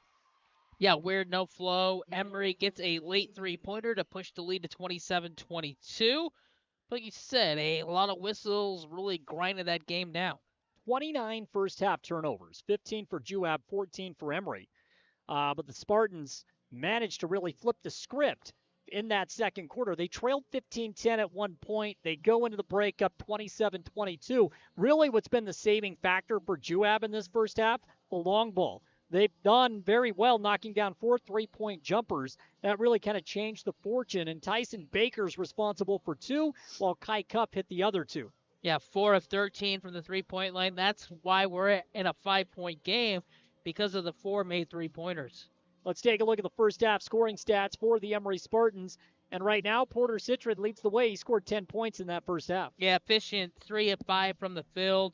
Got to the free throw line as well, but he leads the way with 10 points, has a couple assists to go with that 10 points. 5 points for Maddox Tanny, and then 5 points for Garrett Conover. I like Garrett's real aggressive nature offensively in that first half. He can play the mid-range game. You know, for as long as you and I have been doing this, that's my favorite aspect of basketball, kind of a lost art, right? If you can make good from 15 feet, it doesn't matter if it's baseline, doesn't matter if it's elbow. If you can get that 15-foot game going, it opens up everything offensively, and Garrett did that in that first half, scoring 5 points. He did a good job with that. Yeah, he did. The object of the game is to get as close as you can and make life simple for yourself. And that's what he did. The mid-range game at this level, at the high school level, you can make a lot of points. You're going to fill up the stat sheet if you can live in the mid-range, especially at the high school level. And that's what he did in that first half. I know Maddox Tanny was very, very active for Emery in that first half. Yeah, he only has 5 points, but he really affected the game in a variety of other ways for the Spartans in that first half. Maddox was really a beast out there on the boards as well. They got him down for 4 rebounds in that first half. Yeah, you can affect the game in so many ways. It doesn't always have to be points, but it's going out there, it's rebounding the ball, it's getting your hands on loose balls. And in that first half, we saw Emery get to those 50-50 balls a little bit more than Juab. We take a look at some of the other scores. A.J. Thomas, 3 points, held without a field goal. He was aggressive, but he had to do his work from the stripe. Yep. I think more of that in the third quarter, fourth quarter is Emery's ability to get to the free throw line. We're going to see more of that. Also for the Spartans, Ben Johansson scores 4 points off of the bench. He was instant energy, and they really needed that as well. Yeah, he tracked that loose ball down at midcourt and then went all the way coast to coast, made the layup off the glass. So this is what we talked about in the open. Emery's got, a bunch of kids that know the roles that they have to fill. Score right now, Emery 27, Juab 22. We are getting ready for the second half. We'll send it back to the studio. That'll do it for the halftime report, brought to you by Dr. Daniel Cowley at Castle Valley Orthodontics. We're back in 30 seconds.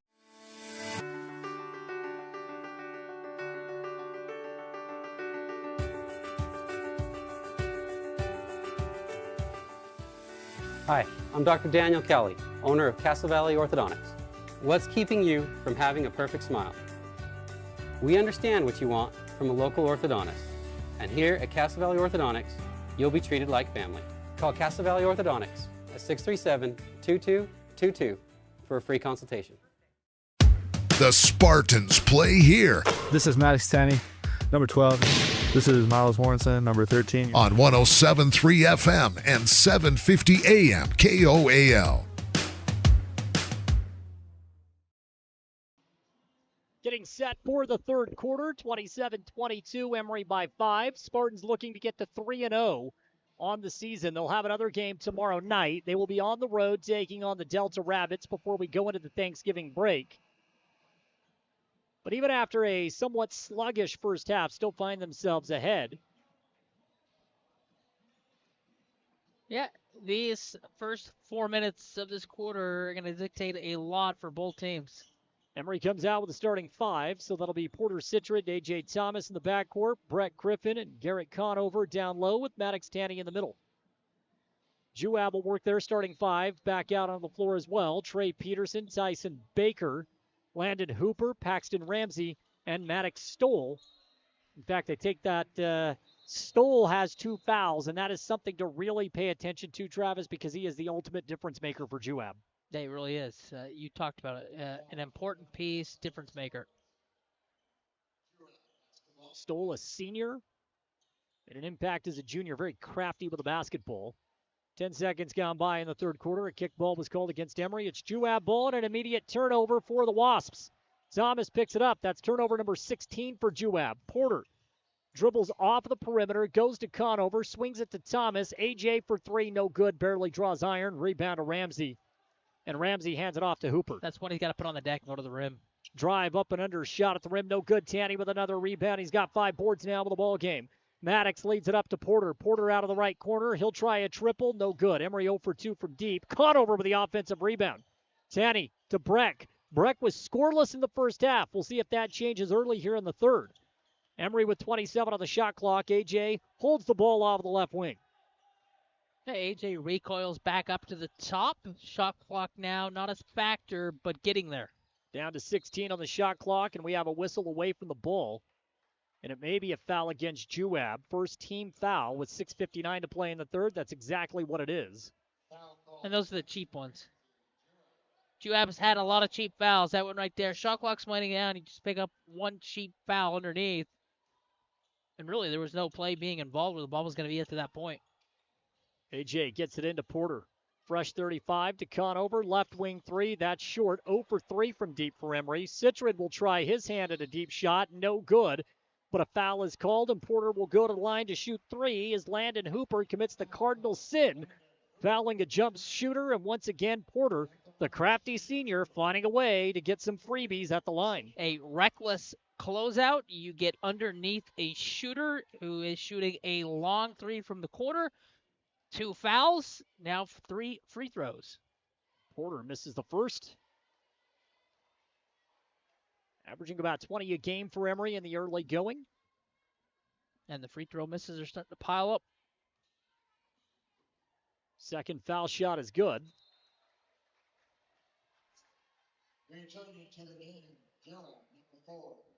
And so Landon Hooper comes out of the game. Bryson Downard will check in for Juab. With 1:10 gone by in the third. 28-22, Emery's largest lead of the ball game, and Porter can extend it, and he does. He's knocked down 6 of 8 foul shots in this game. Downard, bounce pass, wanted to go to Stoll. Is it another Juab turnover? Jump ball, it is. 50-50 balls. Emery wins a lot of 50-50 balls. We saw that over the weekend in Ogden at Ben Lomond. Very active, not a ton of size on this team, but the athleticism is through the roof. And it's 29-22, Emery by 7. And continue to extend their largest lead of the ball game. See if they get something going towards the rim. AJ goes around a high pick set by Conover. In the paint. Goes to Griffin. Breck, mid-range jumper. Good. Didn't take Breck long to get going in the second half, and Emery leads 31-22. Right at the box of the free throw line outline, you knock down a mid-range. 3-point shot. Ramsey gets 3 back quickly for Juab off the right wing, and it's 31-25. Yeah, walks right into it. It's a late closeout, but he's going to bury that 9 times out of 10. Citrid off the left elbow. Dribble drive inside the paint. Little contact, no whistle. Missed with a layup, flipped up at the hip. Rebound is Stoll. Juab Rolling. Ramsey, 3-ball. No good. Tanny nearly had the rebound. Misjudged it a bit. Goes off his foot, out of bounds. It will stick with Juab. Peterson comes out of the game, and Cuff will check back in. Cuff hit 2 big triples for Juab in that first half that kept them afloat. See how active he is from beyond the arc. 30 on the shot clock. Griffin able to poke the ball away from Baker. It's going to stick with Juab. 5:45 to play in the third. It's the inbound pass. Cuff goes left corner. Baker lost his footing, foul called. I believe Breck is the guilty party, so that is the first team foul for Emery. Wasps will inbound on the side. Cuff will handle it. Baker, the senior for Juab with the ball. He, too, can light it up from beyond the arc. Swing to Ramsey. Juab's hit 5 triples in this game. Stole, blocked by Griffin down low. Breck's outlet pass is intercepted by Baker. Baker goes to Cuff, top of the key. Cuff swings it to Ramsey. Ramsey picked up by Conover. Emery sticking in the 2-3 zone. Stole, baseline jumper is off of the mark. Garrett with a defensive rebound. Gives it up now to Griffin. Breck, guarded by Baker. Takes him off the dribble. Drives. Pretty 2-point bucket. That's 4 straight for Breck. 4 here in the second half alone. 33-25. Emery by 8. 5 minutes left in the third. That Tyson Baker flies by. He has no chance defensively. And that's 2 more points for Emery. Lead up to 8. Timeout taken by Juab. 4:58 to play in the third. Emery 33, Juab 25 when we return. Having a great local pharmacy that you can rely on is important. At Price Family Pharmacy, transferring your prescriptions is simple and hassle-free. Just call us at 637-3737 and we'll take care of the rest. Need your medication delivered right to your door? We offer free delivery to make your life even easier. Managing multiple medications? Ask about our convenient med packing service to keep you organized and on track. Visit Price Family Pharmacy and experience a team that genuinely cares. Feel better about your pharmacy. Choose Price Family Pharmacy today. The Spartans play here. This is Maddox Tanny, number 12. This is Miles Warrenson, number 13. On 107.3 FM and 750 AM KOAL. 4:58 to play in the third. Emery 33, Juab 25. Travis, they have managed to get that lead all the way up to 9. They've controlled the tempo here in the third quarter. How've they done it? They've played at their pace. They've got Juab a little bit out of sync, out of rhythm offensively. They're taking some bad shots, which then leads to Emery getting down, getting into their offensive set. And you can see on that last one, they got out and ran, and that's 2 points at the rim. 4:58 to play in the third, 33-25. Emery by 8. They've never held a double-digit advantage. Baker with the ball off of the inbounds. Downard's going to set the high pick. Baker picked up by Tanny. Excellent rotation by Emery defensively. Baker drives, 18 on the shot clock. Kills his dribble, spin move. Tanny with a block at the rim. They call a foul on Tanny. Oh, it looked clean from here. Looked clean from here, but instead 2 shots coming for Baker at the line.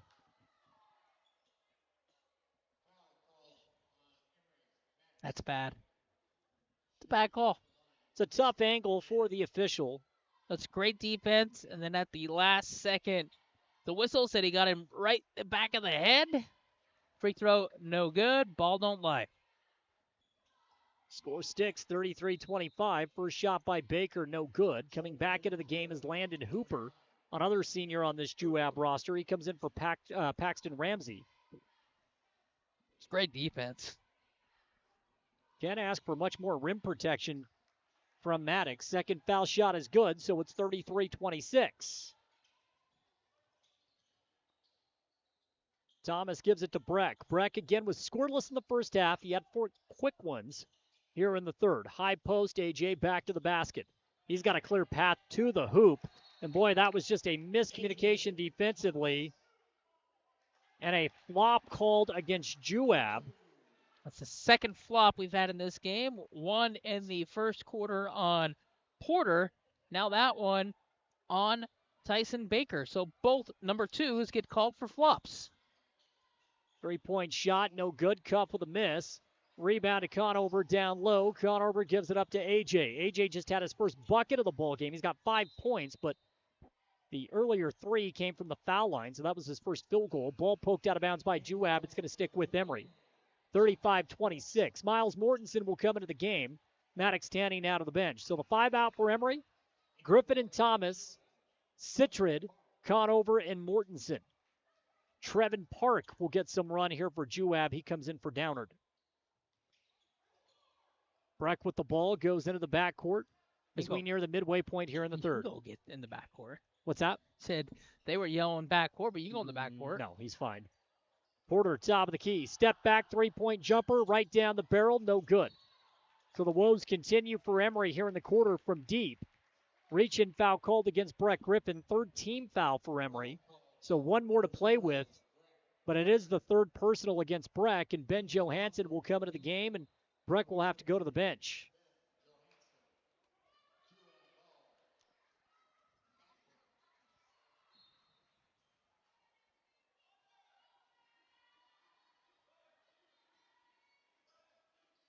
Baker walks it up. Baker goes to Stoll. Kick out, cuff, swing, Baker, head fake. Shot in, no good. Missed from 14. Thomas with a rebound for Emery. A.J. goes to a spin move. Baker right in his grill. Gets beyond the mid-stripe line, finds Conover, now to Johansson. Johansson with 4 points off the bench. That came in the first half. Conover, a little bit of contact on the shot. Refs say no whistle. Shot missed, and now Juab will bring it up the other direction. Three-point shot by Hooper off the assist, and now it's 35-29, and where would Juab be without the long ball? Yeah, Landon Hooper, pump fake, got to the spot he wanted, sidesteps, rattles in a 3, the three-point ball keeping them within striking distance within 6. Emery is in control, but Juab will not go away. Mortensen is bracketed by 2 defenders and a reach-in foul called. They call this one on Cuff. Third team foul here for Juab, so both teams with one more to give as we get to the 3:01 mark. First personal foul against Cuff. Yeah, Juab likes to play defense with their hands in a game like this. You're going to get caught with those hands up. You're going to get caught with fouls. Johansson has to lob it into Conover, top of the key, guarded by Hooper. He gives it now to Citrid. Porter drives. He gets in the paint, and a travel called against Porter. How? Coach Justice is getting his explanation from the official right now.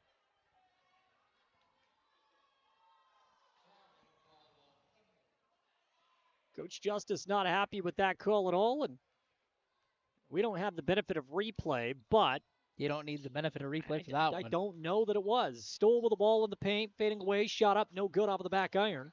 Mortensen with a rebound. No harm, no foul for Emery. Turnover didn't cost him anything. Thomas gives it to Conover. Garrett dribbles around, hands it off to Porter. 2:29 left here in the quarter. Conover out of the high post, puts it on the ground. Foul and one. Garrett Conover muscles his way to the bucket. We've seen that on the football field, right? Muscling his way past the goal line. This time he does it over 2 defenders. Foul and one.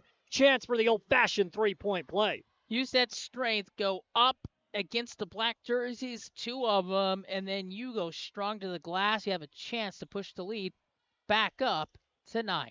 The and one, no good. Stoll lost the ball out of bounds. And so it could turn into a 4-point possession for Emery.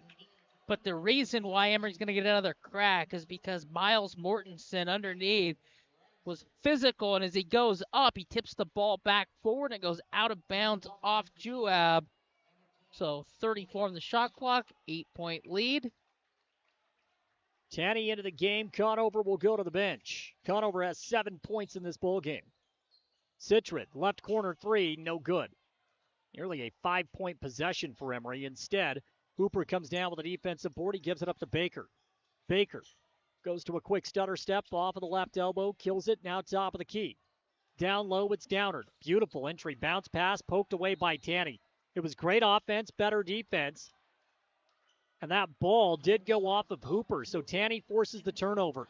Active hands inside the paint, Travis, good things happen. Like you said, get your hands up, active hands. Good things defensively are going to happen. Offensively right now, Emery looking to finish this 2 minutes, 5 seconds, maybe with a double-digit lead. 30-second timeout, 2:05 left in the third. Emery 37, Juab 29. The time is now to join the JN Auto Experience. Browse quality used cars, trucks, and SUVs at our price or Huntington lots. JN Auto can even help you get financing. Get fast, expert mechanic service to keep your vehicle running smoothly. Treat your car to a spotless wash or make it shine with professional detailing.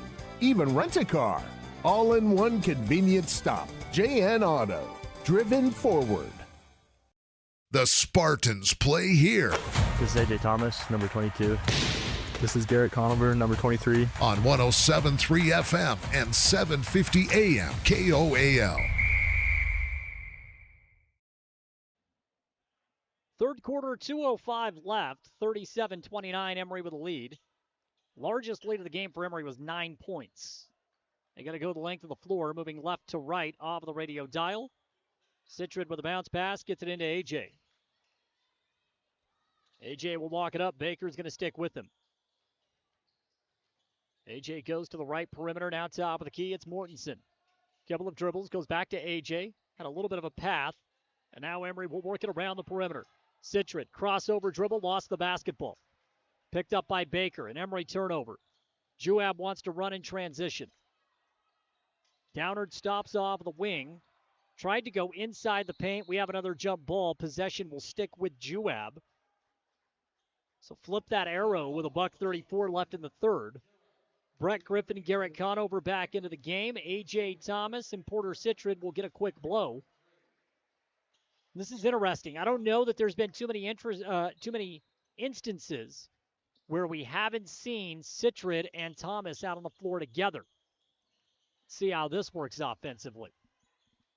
Turnover. Brett Griffin wants to run, gives it up to Johansson, goes back to Brett. Brett climbs a ladder, and he was out of control as he had to really go high to grab that ball. Right idea by Johansson. Emery just a tad bit out of sync.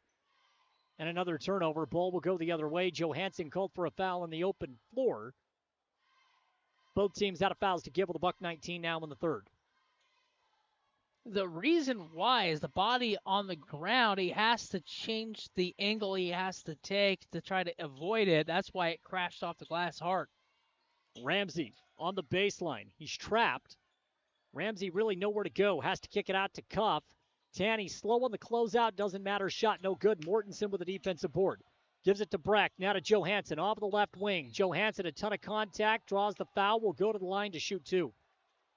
And that is a very, very savvy move by Ben Johansson, who was able to put the ball down on the ground, go into the defender, get the shot up. Even if it wasn't a two-shot foul, it is the fifth team foul against Juab. So Ben will go to the line. Yeah, just know the way it's going tonight. If you throw that body into any jersey that's in the black color jersey, you're going to get to the free throw line if you're the white jersey. So it's smart. And Emery will dig a little bit deeper into the bench.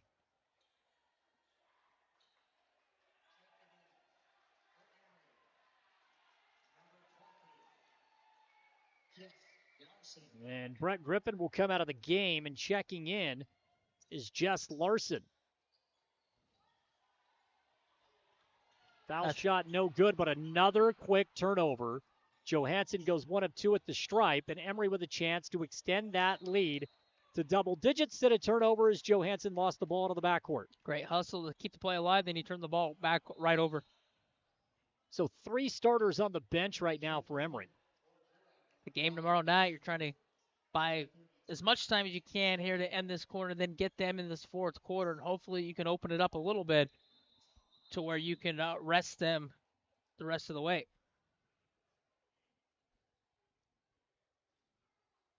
Got inbound in the front court. Like us in the booth, like the players on the floor, refs trying to get acquainted to basketball as well. Need as much work as possible. Not quite into basketball mode yet myself. Figure it out. Baker drives to the basket, shot no good, stole with the offensive rebound. He's got the foul and one, and he turns around with some ferocity. Second one he's got tonight offensively off a miss where he's got back to the free throw line.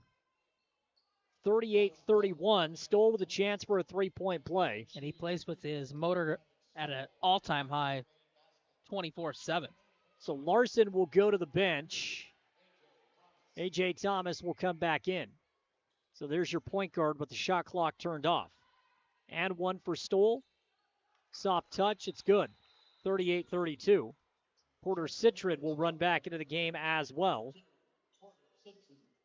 Porter comes in for Mortensen, who will go to the bench. And Emery can assure themselves, if they want, that this is the final play of the third quarter with the shot clock off. Juab, however, is going to press all the way up the floor. Emery breaks the press with ease. Johansson finds Conover. Easy to... Oh, no! Great recovery defense. Maybe some contact. Conover's shot at the rim is no good. So Emery broke the press. That allowed a quick offensive possession. Three ball by Cuff is off of the mark. And now Emery with the ball in the final 11 seconds. Tanny running it up. He finds Conover. Back to A.J. A.J. to Citrid. Porter, crossover dribble. Three-point shot. Up good! Porter Citrid makes it 41-32. He's got 15 in the ball game, a big triple to close out the third. We go to the fourth and final quarter. Emery right now up by 9. That matches their largest lead of the game, 41-32. It's fun. It's our favorite place. Strike up family fun for everyone. Gateway Lanes. Families that play together stay together. And Gateway Lanes is your center for fun, snacks, and great food. So let Gateway Lanes do the cooking with open and league bowling year-round and Club Bowl Thursday night, 9 till 11:30, with unlimited bowling including shoes. Since 1989, Helper's Hometown Bowling Center, Gateway Lanes, South Main Street in historic Helper, and bowlhelper.com. Let's roll. Welcome to Emery and Carbon Animal Health, where Dr. Jensen and his staff greet you and your pet with caring smiles. Our exam rooms are clean and inviting. Our accredited doctors offer many procedures, including examinations, surgery, dentistry, and boarding. Schedule an appointment today. 2 locations to serve you. Emery and Carbon Animal Health. Animals big and small. We care for them all. The Spartans play here. This is Porter Citrid, number 2. This is Brett Griffin, number 0. On 107.3 FM and 750 AM KOAL.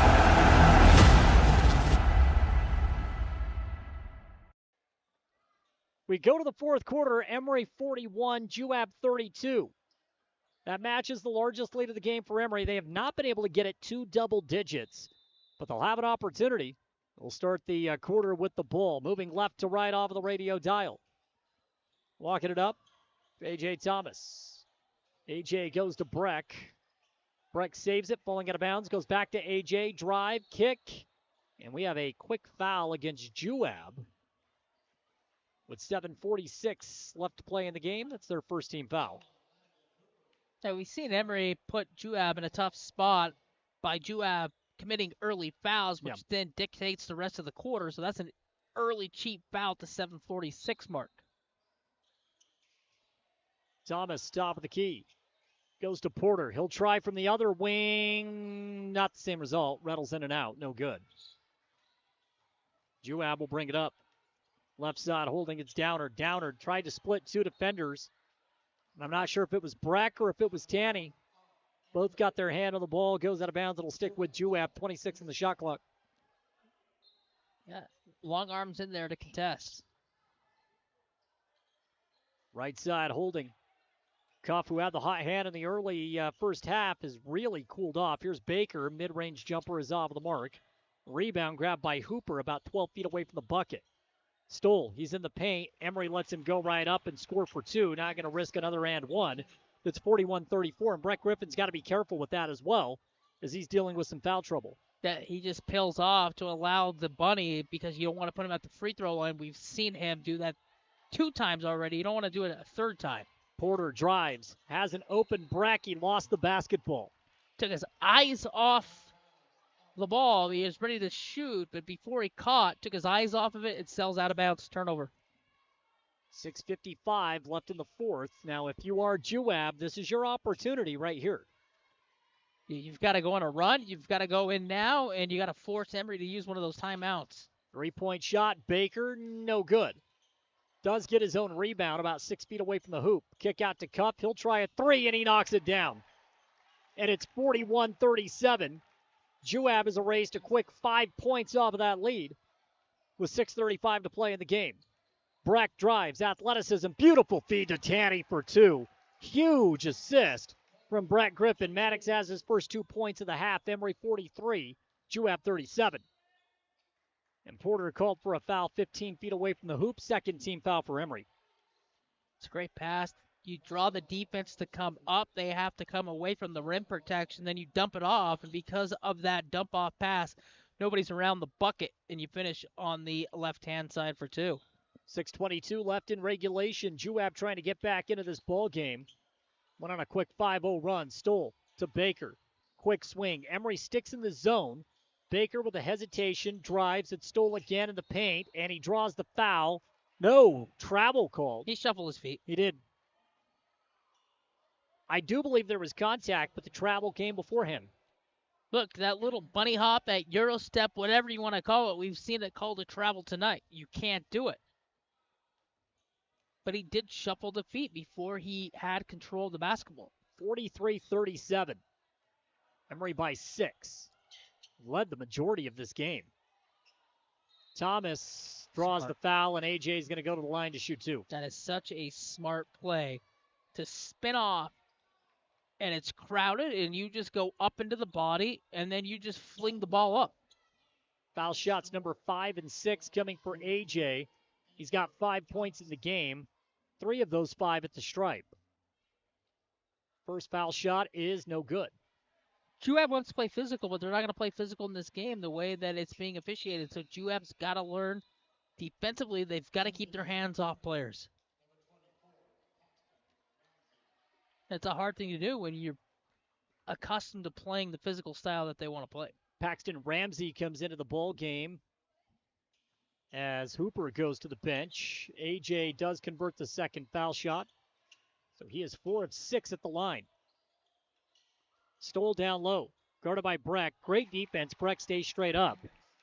But because he can't contest the shot, Stoll's able to lay it in for 2, and Juab has that Emery lead now down to 5. Yeah, they're going to have to try to get Breck away from the bucket. Citrid, he'll hold off of the left wing. He's face guarded by Cuff. Crossover dribble.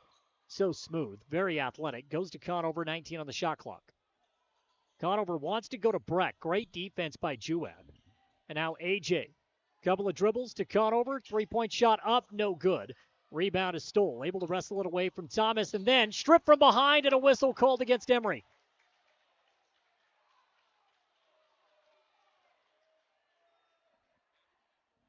They call it on Breck. That's 4 personals for him. So 1 more and he is gone.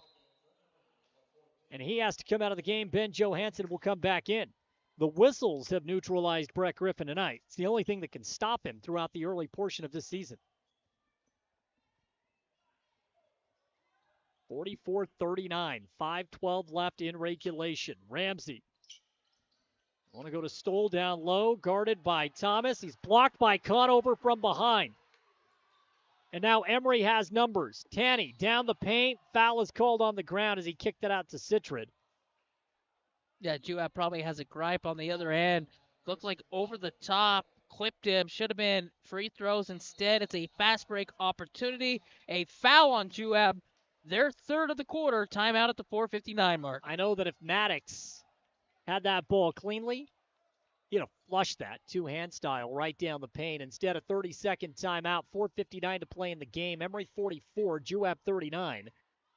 Travis, let's keep it here as we look at the way this quarter has kind of unfolded. Emery had a comfortable lead. They had a 9-point advantage going into the fourth quarter. Juab has whittled away a few of those points. But Emery is still in control. They have been really since midway through the second quarter. Yeah, midway through, like you talked about, from that, first quarter when they went on that run into the second, and it's leaked over into this quarter. So 4:59 left. You're going to have to be stout. You're going to have to continue to drive in and put Juab in a tough spot defensively. So Coach Justice elected to use the timeout. Citron will inbound on the baseline. He gets it into Tanny, guarded by Stoll. Now to Thomas. AJ off of the right wing. Goes left, nothing there. Gives it up to Porter. He's guarded by Cuff, and Cuff got a little too handsy. About 23 feet away from the basket. So that's the fourth team foul for Juab. And again, the Wasps out of fouls to give before we hit the midway point of a quarter. Could be costly. And they've done that all game. They put themselves in a tough spot with the amount of fouls. Citron. They'll hold off the right wing. Porter will step up, deep three, banks it in! Porter Citron from way out in the dark. He's got 8 in the second half. That three ball gives Emery an 8-point advantage. Yeah, nothing defensively you're going to do about that one. Juab tries to get it right back. Downard with a miss out of the corner. Stoll's put back no good. Another offensive rebound.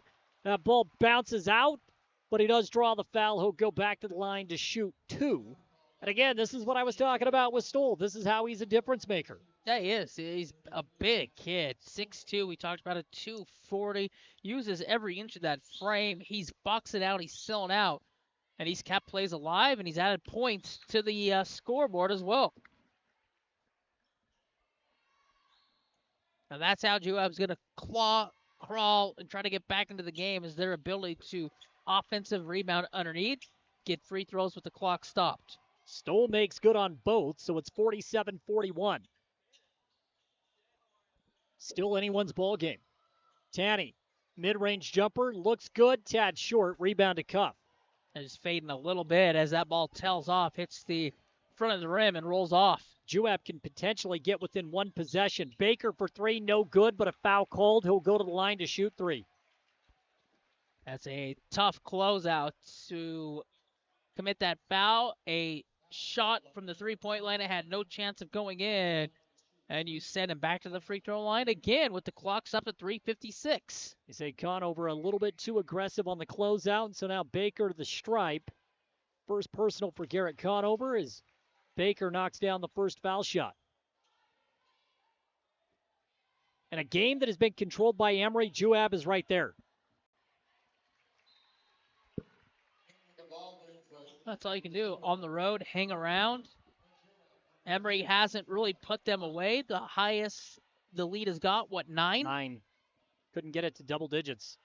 Baker makes the first 2 foul shots. He's got one more. Third shot is up, no good. Missed it long, but a rebound to Ramsey. His putback, it's off the mark. Loose ball ran down by Baker, lost it off his knee. Breck handles the loose ball. Emery avoids disaster. Breck gets it into the front court, now gives it up to Thomas. AJ drives. Contact, no foul, lays it in for 2. Sneak underneath and put it off the glass. What a swing. An offensive rebound miss and 2 points the other way. The lead back to 6. 49-43. Ramsey with the ball on the baseline. Kicks it to the corner. Head fake for Park. Bounce pass to Stoll in the paint. Missed the little gimme. And then an over-the-back foul called. Shots coming for Emery. Maddox Tanny will go to the line to shoot 2. The easiest one that Maddox Stoll is going to have all night long, and he shorts it right at the rim, and then he commits the foul, and what a swing. And that's his 4th personal foul. That would be a disaster for Juab if they were to lose Stoll. I have to believe he'll come out at least for a minute. Tanny to the line.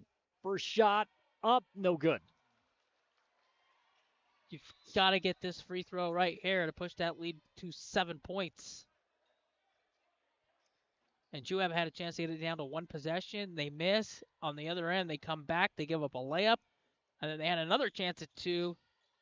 And they missed that one as well. And 0 for 2 from the free throw line. Tanny misses the pair. Stoll stays in the game. It was Park that went to the bench. I definitely agree with that. And Juab, Cuff lost the ball. It was poked away by Emery. You roll the dice, right? Breck's out there for the final 3:14 with 4 fouls, and Stoll's out there. Both huge difference makers. Yeah, you leave them out there and hope that they don't commit a silly foul.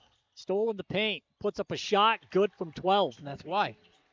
49-45. Wasps down by 4. Floater in the lane. Nobody wants to contest and put him at the free throw line. AJ off of the wing, spin move, tons of contact. He took a shot to the face, and the refs did not blow the whistle. In a game that has been so tightly called, they let that go. Juab misses on the other end, but they get their own rebound. Cup for three, no good. Rebound to Stoll. Stoll's putback is no good, but he draws the foul on Conover. Stoll has flipped this game on its head. He's changed everything by the way he's played physical, his energy, the way he's playing offensively on this end of the floor and getting offensive rebounds and getting to the free throw line. We talked about that a second ago, his ability to keep plays alive. For as tight as this game has been called, I am blown away that they did not blow the whistle as AJ hit the deck on the other end. Yeah, you can't swallow the whistle now and change the way that you officiated the game. Stoll misses the first foul shot, so it sticks a 4-point game for the moment. Park back in. Peterson will go to the bench. The 5 out there right now for Juab is Stoll, Ramsey. They got Baker out on the floor as well as Cuff. And Cuff has definitely been a difference maker along with Trevin Park. Stoll's second foul shot, no good. He missed the pair. A rare, empty trip to the line for Maddox Stoll. You got to scratch on this possession. AJ, 15-footer. It was blocked by Ramsey. From behind. So another empty possession. Cup to the corner, and he traveled. Yeah, he did. I think that pivot dragged maybe a little bit. Timeout on the court. It's a full timeout. 2:25 to play in the game. Emery 49, Juab 45. It's Emery basketball when we return. Our home flooded when the refrigerator line broke. We felt helpless, didn't know what to do. Our neighbors told us to call On Call Restore. They really came through for us. Serving all of southeastern Utah, they're fast and professional. 24/7 emergency services for water, fire, and mold. They even do emergency board-ups. And as a licensed insured general contractor, they do the remodeling as well. Call for a free quote, 650-1092. Bringing you peace of mind during the worst of times. Call On Call, 650-1092. We'll be on our way. Golfers, get ready for year-round fun at Swing and Swear. Step into the action with over 43,000 world-class courses to choose from. No passport required. Rain or shine, you can tee off indoors. Multiple bays, club rentals, tables, chairs, and concessions. It's the perfect spot to practice your game, celebrate with friends, or spend time with family. From the serious golfer to first-timers, everyone is welcome to join the fun. Swing and Swear, located just off Ridge Road. Call 299-6200 to schedule a tee time today. The Spartans play here. This is Porter Citrid, number 2. This is Brett Griffin, number 0. On 107.3 FM and 750 AM KOAL. Out of the timeout, Emery's going to walk the ball up. A.J. Thomas in the backcourt. 49-45, Emery with the lead, 2:15 to play. This Emery team, no stranger to close games early on here in the season. AJ, off of the elbow, goes back to Tanny. 17 on the shot clock, plenty of time. As we hit the 2-minute mark here in regulation. Had a thriller against Roy, another close one against Granger. How about another one here in the home opener against Juab? 5 on the shot clock. Breck draws the foul on Ramsey with 4 on the shot clock, shooting a triple from the top of the key. Paxton Ramsey with a hard closeout. Fouls a 3-point shooter with 4 on the shot clock and 1:53 on the game clock. For as athletic as Brett Griffin is, and as often as he takes the ball to the rack, this is the very first trip to the line for Breck in this game. First shot is good.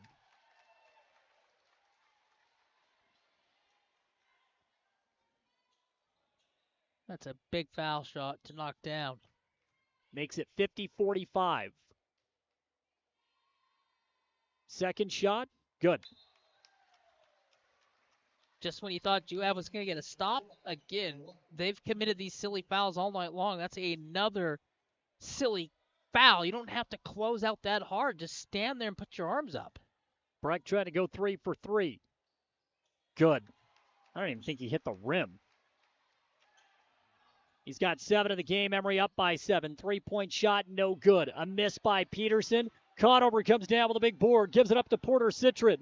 Porter's going to run coast to coast, finishes at the rim for two. Porter Citron. A 5-0 run out of the timeout pushes the lead back to 9. 54-45 Emery. Peterson fakes it out of the corner, gives it up to Cuff.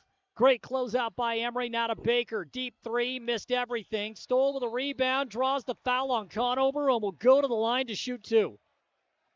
Just got to let him go.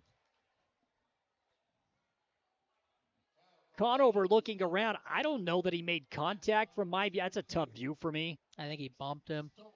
So Stoll will go to the line to shoot two. And he makes good on the first. It's a tired free throw. You can see he didn't have a lot of leg. Used the arms on that one and flipped it in. Lead down to 8. 1:22 left. Timeout. It's a great timeout by Coach Brady Welburn. Comes with 1:22 left. One more foul shot for Maddox Stoll. It's 54-46. Emery by 8. What the Utah Miners Hospital offers is relatively unique in the country to help take care of people who have really dedicated their careers, their lives to hard work. I have torn rotator cuffs in my shoulders. Honestly, I don't remember everything I've had done. I think I've had to wait 10 minutes one time. It's amazing that there's a fund out there. You have no medical bills. If you're ready and you need us, please give us a call. We're happy to help.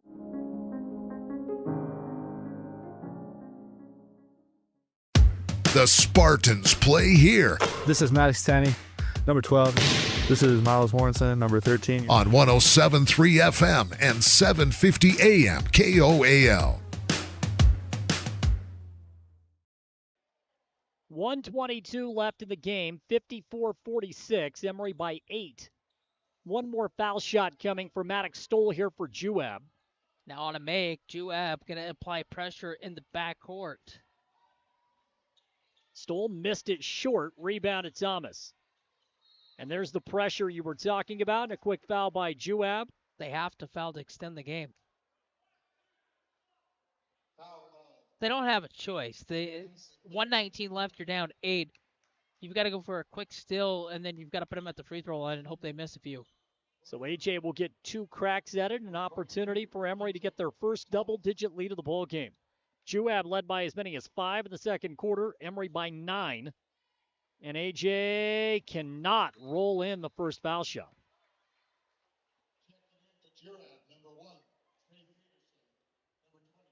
Technically still 2 possession game at 8. Long shot, but yes. This is to make sure it's a 3 possession. Missed them both. Rebounded Juab. We're down to 1:15. 3-point shot, nearly deflected by Conover. Stoll with a rebound, and he lays it in for 2. Yeah, let him go. Breck had to let him go. Didn't have a choice. 54-48. Now they got it down to a 2-possession game. Emery needing to score here. Griffin gets it up to Conover. Yeah, pill back out. That was a very unselfish play by Conover. He could have taken it in for an easy 2 points. Instead, Emery's going to run some more clock. And there's a foul. A.J. Thomas will go back to the line.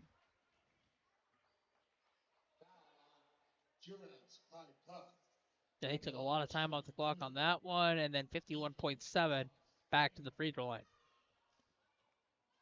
Smart play, like you say, kick it back out. Wasted about 10 more seconds. AJ first shot, good. Now you don't want to commit fouls around the basket. Put them at the free throw line on cheap plays, 3-point plays. If they get to the rim, let them go. Apply a little bit of pressure. Knocks down the second shot. Don't foul jump shooters from the 3-point line. 56-48. We're down to the final 47 seconds. Baker gets it out to Ramsey.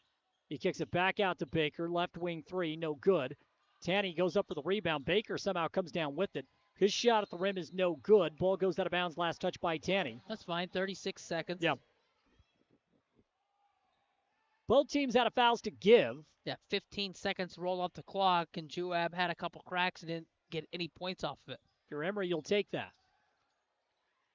Juab nearly turns it over. Baker puts up a straightaway 3. No good. Rebound to Griffin. Breck is fouled in the backcourt. He'll go to the stripe, and Emery can put this one away and move to 3-0 on the season. Yep, Juab went ice cold here the last couple minutes. and they got in a hole. They couldn't get out of the hole all night. Even though that hole wasn't that deep, it's hard to play out of it.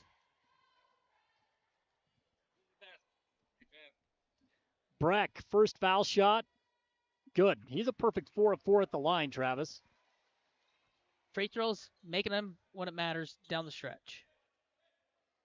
57-48, 27.5 left. Breck has one more coming his way. Second shot, good. Held this Juab team right now to 48 points. It's a good number. Cup, 3, no good. Rebound down low, Conover, and a reach-in foul called, so Garrett will go to the line. Opportunity to pad his stats a bit.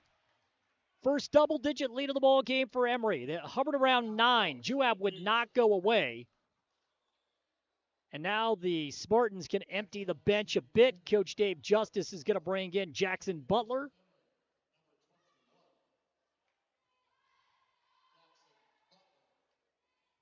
They'll prepare to go on the road tomorrow as Conover puts in the first foul shot.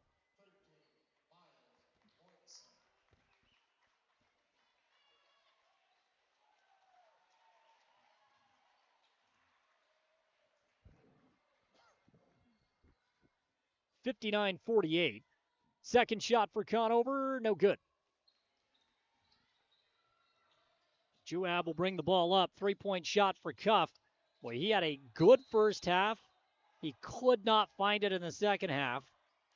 And that air ball goes out of bounds. Back to Emery with 12.8.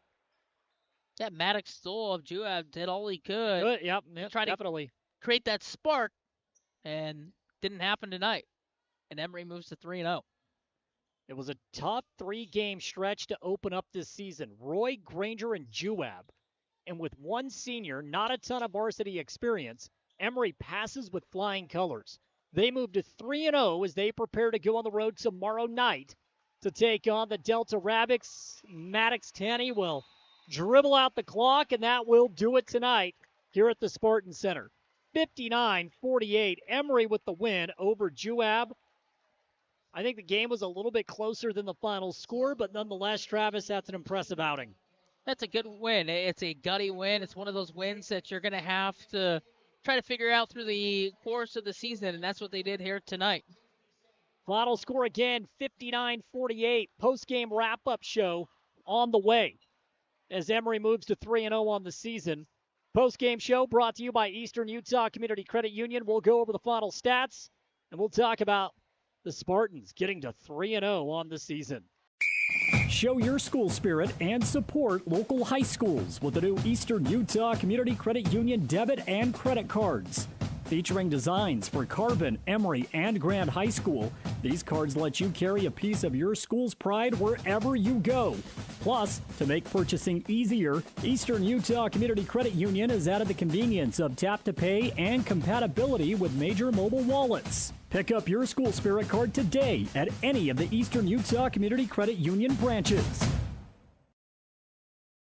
Step inside the brand new designer home interior showroom on Main Street in Spanish Fork. Everything you need in one place. Hardwoods, LVP, carpet, cabinets, countertops, window coverings, furniture, rugs, and accessories. They carry all the major brands you know and trust. Plus, with professional designers on staff, you'll get the experts to bring your vision to life. Visit dhifloors.com today and request a quote. Designer Home Interiors, where design and style come together under one roof.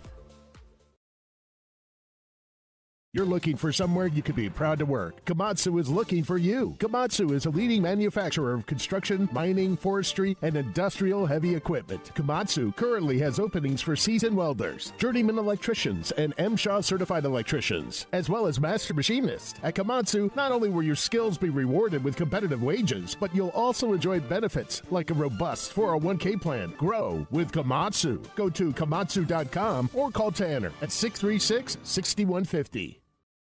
The more things change, the more they stay the same. Yes, Mr. Automotive has a new building in Huntington. But that just means the services they offer just got better. Detailing and mechanic work are being added to the already great service Mr. Automotive had already offered. And all deals are still done with the owner at the lowest prices possible. New building, same best prices, and more auto services. Go to MrAutomotiveSales.com or stop by the dealership 21 South Main, Huntington. Mr. Automotive, the best for less.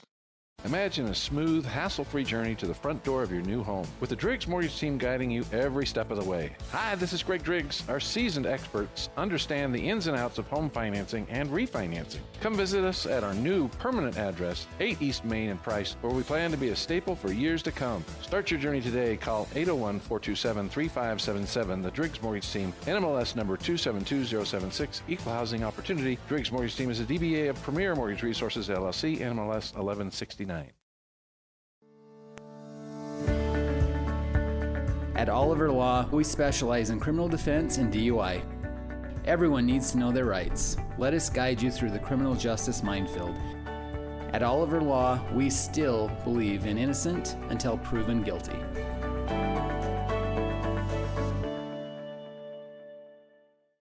Auto Farm Price Ford has your next vehicle. They offer guaranteed lowest prices. Come check out the selection of Ford F-Series trucks, including America's most popular truck, the Ford F-150. We have them all right here in Price. Stop in and see us for a different experience.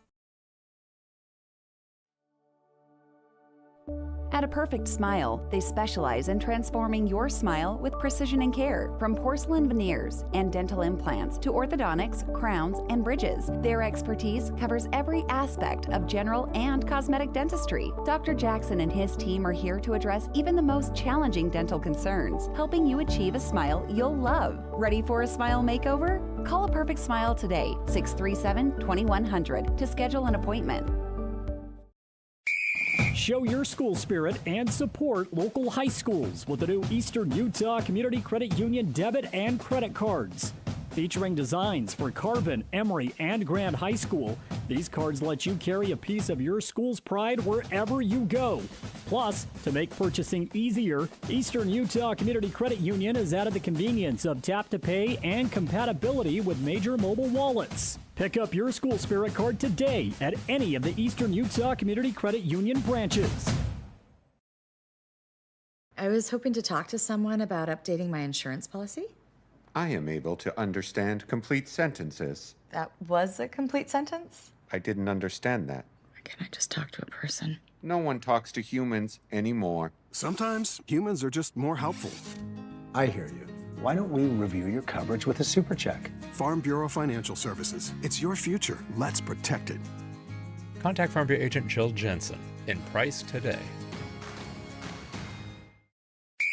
Show your school spirit and support local high schools with the new Eastern Utah Community Credit Union debit and credit cards. Featuring designs for Carbon, Emery, and Grand High School, these cards let you carry a piece of your school's pride wherever you go. Plus, to make purchasing easier, Eastern Utah Community Credit Union has added the convenience of tap-to-pay and compatibility with major mobile wallets. Pick up your school spirit card today at any of the Eastern Utah Community Credit Union branches. The Spartans play here. This is AJ Thomas, number 22. This is Garrett Conover, number 23. On 107.3 FM and 750 AM KOAL. Post-game wrap-up show brought to you tonight by Eastern Utah Community Credit Union. Don't forget to hop in, get your Emery High School Spirit card. You can turn that Visa debit into a Spartan card. Take your Emery pride with you wherever you go. We get to talk about another fun one tonight. Emery moves to 3-0 on the young season. They topped the Juab Wasps 59-48. Joining us right now at the broadcast booth to talk about that win, we have head coach Dave Justice. Coach, always a pleasure. Thank you. Hey, yeah, thanks for having me on. That was a fun one. It was really tough, tough physical team, well-coached team, and kind of sad that we talked about Richfield not being in our region anymore. I'm sad Juab's not in our region, and I turned to the coaches and the bench at like about halfway through the game, and I was like, man, this feels like mid-January region game. Yeah. You know, and so had that feel to it. I'm just proud of the boys for pulling it out. A very familiar opponent in Juab. We know it doesn't matter what sport. I mean, we can talk football, basketball, baseball, Mm-hmm. volleyball. It does not matter. It's physical, right? I mean, it's always a grind when you take on Juab. They do athletics right, and so we know it's going to be a tough game tonight, Coach. And for whatever reason, just could not put this Juab team away. Had control of the game from midway through the second quarter on, but they hovered. Yeah, no, they're a very good team. I mean, you had the Stoll kid that kind of got going in the second half with offensive putbacks, rebounds, and then their shooters. The Cuff was a fantastic shooter. He'll Yep. be he'll be a tough one to deal with for years to come. And then the Baker, he was a great shooter. And so every time it felt like we were 5, 6, 7, we push it up to 10. It all of a sudden comes back down to 5, and we were fortunate enough just to make enough shots and make enough free throws, just enough rebound to kind of settle it down and end up getting the win. So that's a well-coached team, and honestly, I think they're going to do well this season. And so I think we'll look back at this win and be like, oh yeah, that was a very good win for our team. Well, for sure, Coach. And I think, we were talking about this during the broadcast. We get down to the 3-minute mark. It's a 4-point game. In 3 games, a lot of experience in close games. It's always good to win those, right? Yeah. But I think the experience of just being in those games with such a young team where there's not a ton of varsity experience, you can already tell that it's paying dividends because the guys, they did not press over the final 4 minutes when Juab made that little run. No, I just think that's just kind of business as usual. And so it's really nice. They've had some experience in close games, and I think that's kind of how it's going to be throughout the year. I think, you look at 3A and there's a lot of good teams, and I think it's very balanced. And so I think and our region has done really well. And so I just think as you go through the season, you're going to be in these knockout, drag out type of games. And so how do you handle pressure? How do you handle that physicality? And how do you handle that when maybe it's not going your way or the momentum's not flowing? And they've answered every call on that one. So they've just responded super well. I'm super proud of them. They're just some tough kids, and we're just glad to be pulling it out. So We've also seen a couple of games officiated differently. yeah. I like the fact that tonight's game, while it was physical, a lot of opportunities to get to the line. And I think I asked you this following the win against Roy, the ability to get to the line. And we have kids that can do that. If it's Breck, if it's Porter, if it's AJ, they know how to get to the line. And that was pretty valuable in this game tonight. Definitely. And so just, I feel like we really do get downhill really well. I mean, you have those 3 guards, Breck, Porter, and AJ, that really get downhill and kind of make some good decisions and put a lot of pressure on the officials. I even told them this day, man, this one's a hard game to ref because it's just so physical and there's so many things, and our guys are getting downhill and their guys are getting downhill, and it's just made it tough. And then it was nice that Breck hit 3 huge free throws. I was so proud of AJ having, just not dwelling on the 2 misses and coming back and hitting a couple and just having that confidence and that ability. So good win, and we're super proud to keep playing. So. As far as the 2 halves go, Breck was held scoreless in the first half. This isn't going to go. This isn't going to last, right? He was quick, Coach, in the second half. He had 4 quick points, kind of got in rhythm, finishes with 9. But I don't think he hit the rim one time on foul shots, and those were crucial foul shots down the stretch. 20 of 31, I'm sure you'd probably like to be a little bit higher in that percentage, but they did make the boys did make them when they counted most. Yeah, and that's a little bit of me. I got to look for ways to get Breck involved, especially because he's such an unselfish player, and sometimes I feel like this team's unique, and we really have 5 guys, the 5 starting lineup, and then obviously 2 guys coming off the bench that can really score and really can shoot it, and so sometimes whether it's Breck or other people, it just hasn't come to them for a minute, and so Breck. So we got to get Breck involved as much as possible. He is such an outstanding player, and he's a kid. And credit to him, not getting frustrated, saying, hey, I didn't get a lot of opportunities that first half, didn't get a lot of shots to go, just to kind of be like, hey, I'm going to get going. And so I was super proud of him to get going that second half. A couple of other kids I want to talk about, Garrett Conover being one of them. Coach, I love the mid-range game of basketball. It is a lost art. We don't see a ton of it anymore. But when you talk about mid-range, Garrett has played so well from 15 feet in. And he's also, he's a hustler. We know he's a physical kid from football and some of the other sports, right? He muscled in an and one earlier in the ball game. But just seeing the way offensively, what he can do 15 feet away from the basket, it's been fun to watch. And he finishes with 8 points tonight. Yeah, he does all the dirty work. He is such a stud and does all the dirty work, rebounds, defense, all that stuff. And so he kind of gets the unseen things. And the thing about him is that he loves to do it. Like he is such a stud, and we love G around here. So him getting that mid-range, that turnaround, and he can even step out of three, hit a big one against Granger and Roy, and then had one tonight where it looked good. It almost dropped. It almost It almost dropped. dropped. I was like, oh my gosh, and then so he just did a great job, and we're glad we have him for 2 more years. I also want to talk about Ben Johansson. He was instant energy off the bench, scored 4 quick ones in that first half, and it was pretty crucial at that time. Juab got out to a 15-10 lead. I thought Ben's energy off the bench was big. Yeah, Ben is instant energy. Ben is a good shooter, aggressive, and what we love about him most is obviously he can score the basketball, but his defense. He just pressures the ball. He's active hands, steals, defense, transition. So, we feel like Ben is a great. I mean, honestly, it's hard because I feel like we have 7 players in our upper class, and even like JB and Jess, but like those 7 kids that play a lot, we feel that are great about and that can start for us at any time. And so you can see, because I thought even Miles, he didn't score tonight, but he didn't score tonight, but we love his energy and his hustle. So, yeah, you got a lot of kids that can definitely play the game of basketball, Coach. And I also want to make sure we talk about this kid who's going to join us right now. AJ Thomas is standing by the broadcast table, and AJ, we can bring him over to get him on it. But before we do, your thoughts on the way AJ played tonight? Just an ultimate competitor. I love that kid. He's just his, he's just so strong, and he shot and handles the ball. We're without Logan Lester because with his sternum injury, and so he's really one of our only point guards that we have here. And so we ask a ton of him to handle the ball, get us into our offense, handle that pressure like that Juab was doing. So we're super glad to have him. So. Coach, I'm going to let you get. I do appreciate the time. Travel safe tomorrow. Best of luck against Delta. Thank you. Appreciate it. Congrats on the 3-0 start. Coach Dave Justice again taking out the time to join us. Now we're going to bring in AJ Thomas, who put together quite the game. AJ, it's always fun to chat with you. I know we like talking after wins, right? Oh, yeah. Yeah, that's fun. Media day's fun, right? Practice is fun, but after a win's even more fun. Physically, how do you feel tonight, man? It was physical out there, and, you got bumped around a little bit. Oh, yeah, I'm way sore right now. All right, I bet you are. Oh, yeah, I bet you are. Let's talk about some key instances in this game. You score 7 points in the second half, but Coach Justice and I were talking about your ability to get to the foul line. What is it about the basketball IQ that clicks where you say, okay, I'm in this situation, I'm going to get 2? Because it seems like you know how to maneuver your way out there on the floor to get to the line. So it's just like I just like see them like they're there, and it's like if they're going to like go in front of me, then I'm going to go right at them, and I'm going to make them jump in the air, and then I'm going to go into them and get that foul called. We saw it a couple of times. You really going into the fender with the shoulder. You did get the whistle a couple of times. Getting to the foul line, I know your percentage tonight probably isn't where you want it. That's okay. We know you can hit free throws. Oh, yeah.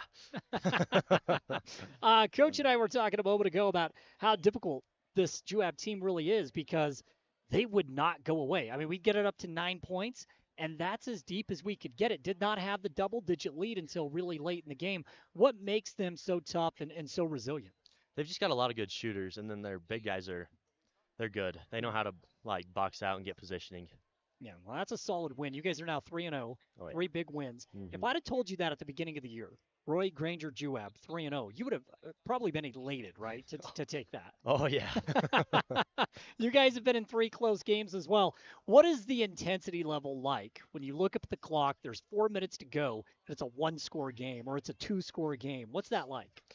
We all just like kind of come together, and we're like, all right, we got to lock in now, boys. Let's go. Mm-hmm.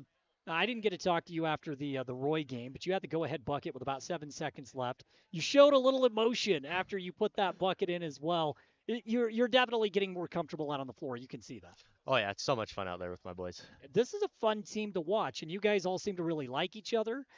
You all play a role. I think that's the one thing I've noticed from the booth. Tell me if I'm wrong. You guys know what your role is on the team, and you fill it very well. Oh, yeah, definitely. We all know, like, our spots. Like, Miles is in there to get boards and put back layups. And, like, Porter, he's a lights-out shooter. Yeah. So just get him the ball when he's open. I think he's averaging 21 a game right now, if I'm not mistaken. I mean, he's off to a really hot start. You're sore right now. You got to return to the court tomorrow and play on the road against Delta. Yeah. So what do you do tonight? How do you get feeling better? Lots of ice. Okay. No heat, just ice, huh? Oh, yeah. Okay. Well, I'm going to let you go ice up and get ready for tomorrow night's game. But AJ, so great to get out to that 3-0 start. Congratulations on the win, and let's go get another one tomorrow. Oh, yes, thank you. All right, AJ Thomas joining us here on the post-game wrap-up show. We'll pause one more time, come back, and put the final touches on tonight's broadcast after this. Show your school spirit and support local high schools with the new Eastern Utah Community Credit Union debit and credit cards. Featuring designs for Carbon, Emery, and Grand High School, these cards let you carry a piece of your school's pride wherever you go. Plus, to make purchasing easier, Eastern Utah Community Credit Union has added the convenience of tap-to-pay and compatibility with major mobile wallets. Pick up your school spirit card today at any of the Eastern Utah Community Credit Union branches. Discover the best in local flavor at Stewart's Market in Castledale and Main Street Market in Farron. Enjoy the largest fresh produce section around. Ripe, vibrant, and hand-selected just for you. The personal butcher ensures every cut is just right, and the deli delights with ready-to-eat favorites. Shop fresh, shop local, and taste the difference community makes. Only at Stewart's Market and Main Street Market. Come home to quality and hometown service today. At Castle Country Vet, they believe every pet deserves a touch of love and expert care. You can trust Dr. Harmer and Dr. Kelly. They're not just veterinarians, but passionate pet lovers, dedicated to nurturing your furry friends like family. From routine checkups to emergency interventions, you and your pet will experience compassionate, professional care every step of the way. Let Castle Country Vet help your pets lead the happiest, healthiest lives. Call Castle Country Vet today, 637-5797, because love is a four-legged word. Hey there, food lovers. It's Bill Hicks from Farlano's Cafe, your new favorite spot for breakfast, lunch, and dinner. Whether you're craving a hearty omelet, a fresh salad, our golden curly fries, or our mouth-watering pastas, we've got you covered. And we're open 7 days a week. So come on down to Farlano's Cafe, where every meal is a celebration. Remember, it's where the locals eat. Visit us at Farlano's, where great food and great company come together. See you soon. Discover the strength and beauty of Flawless Sheeting's metal siding and roofing solutions. Designed to endure and crafted to conserve energy, the products offered by Flawless Sheeting ensure your home not only looks good, but feels good too. Plus, they come with a 40-year warranty. Enjoy superior durability and enhanced comfort year-round with new roofing from Flawless Sheeting. Ready to upgrade? Call Flawless Sheeting at 636-7300 and elevate the way you live. The Spartans play here. This is AJ Thomas, number 22.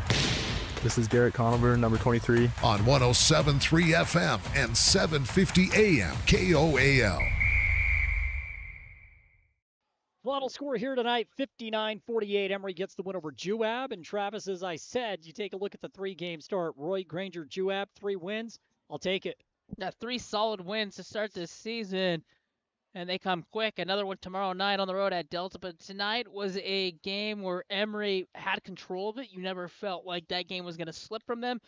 Got that lead up to high as, 10 plus there towards the end. It was around 9, but Juab just couldn't figure out ways how to score the basketball and get that lead to one possession and try to get that lead back. Take a look at some of the final statistics. Porter Citron, once again, 20 points tonight. He goes 10 and 10. 10 in the first half, 10 in the second half. He's dynamic. He's a lot of fun to watch. Yeah, when they needed a bucket late, you could see him put his head down, get to the rim, and finish to extend that lead. So efficient once again. A.J. Thomas finishes with 10 points, 9 from Brett Griffin. Brett gets all 9 in the second half. Had a couple of big foul shots as well down the stretch to ice this one. Yeah, to ice it like you talked about. The foul trouble really slowed him down as much as he wanted to be aggressive. But when he needed to be aggressive there late, you could see the, switch flip. Final score again tonight. Emery gets the win, 59-48, 3-0 on the young basketball season. And tomorrow on the road against the Delta Rabbits. Full write-up coming your way at CastleCountryRadio.com. For all those listening on KOAL 107.3 FM, 750 AM, it's always a pleasure, as well as on the KSL Sports app, where we will be throughout the rest of the season. And, of course, our YouTube channel, Castle Country Radio Emery. For Travis Anderson, I'm Jordan Buscarini. As always, go Spartans!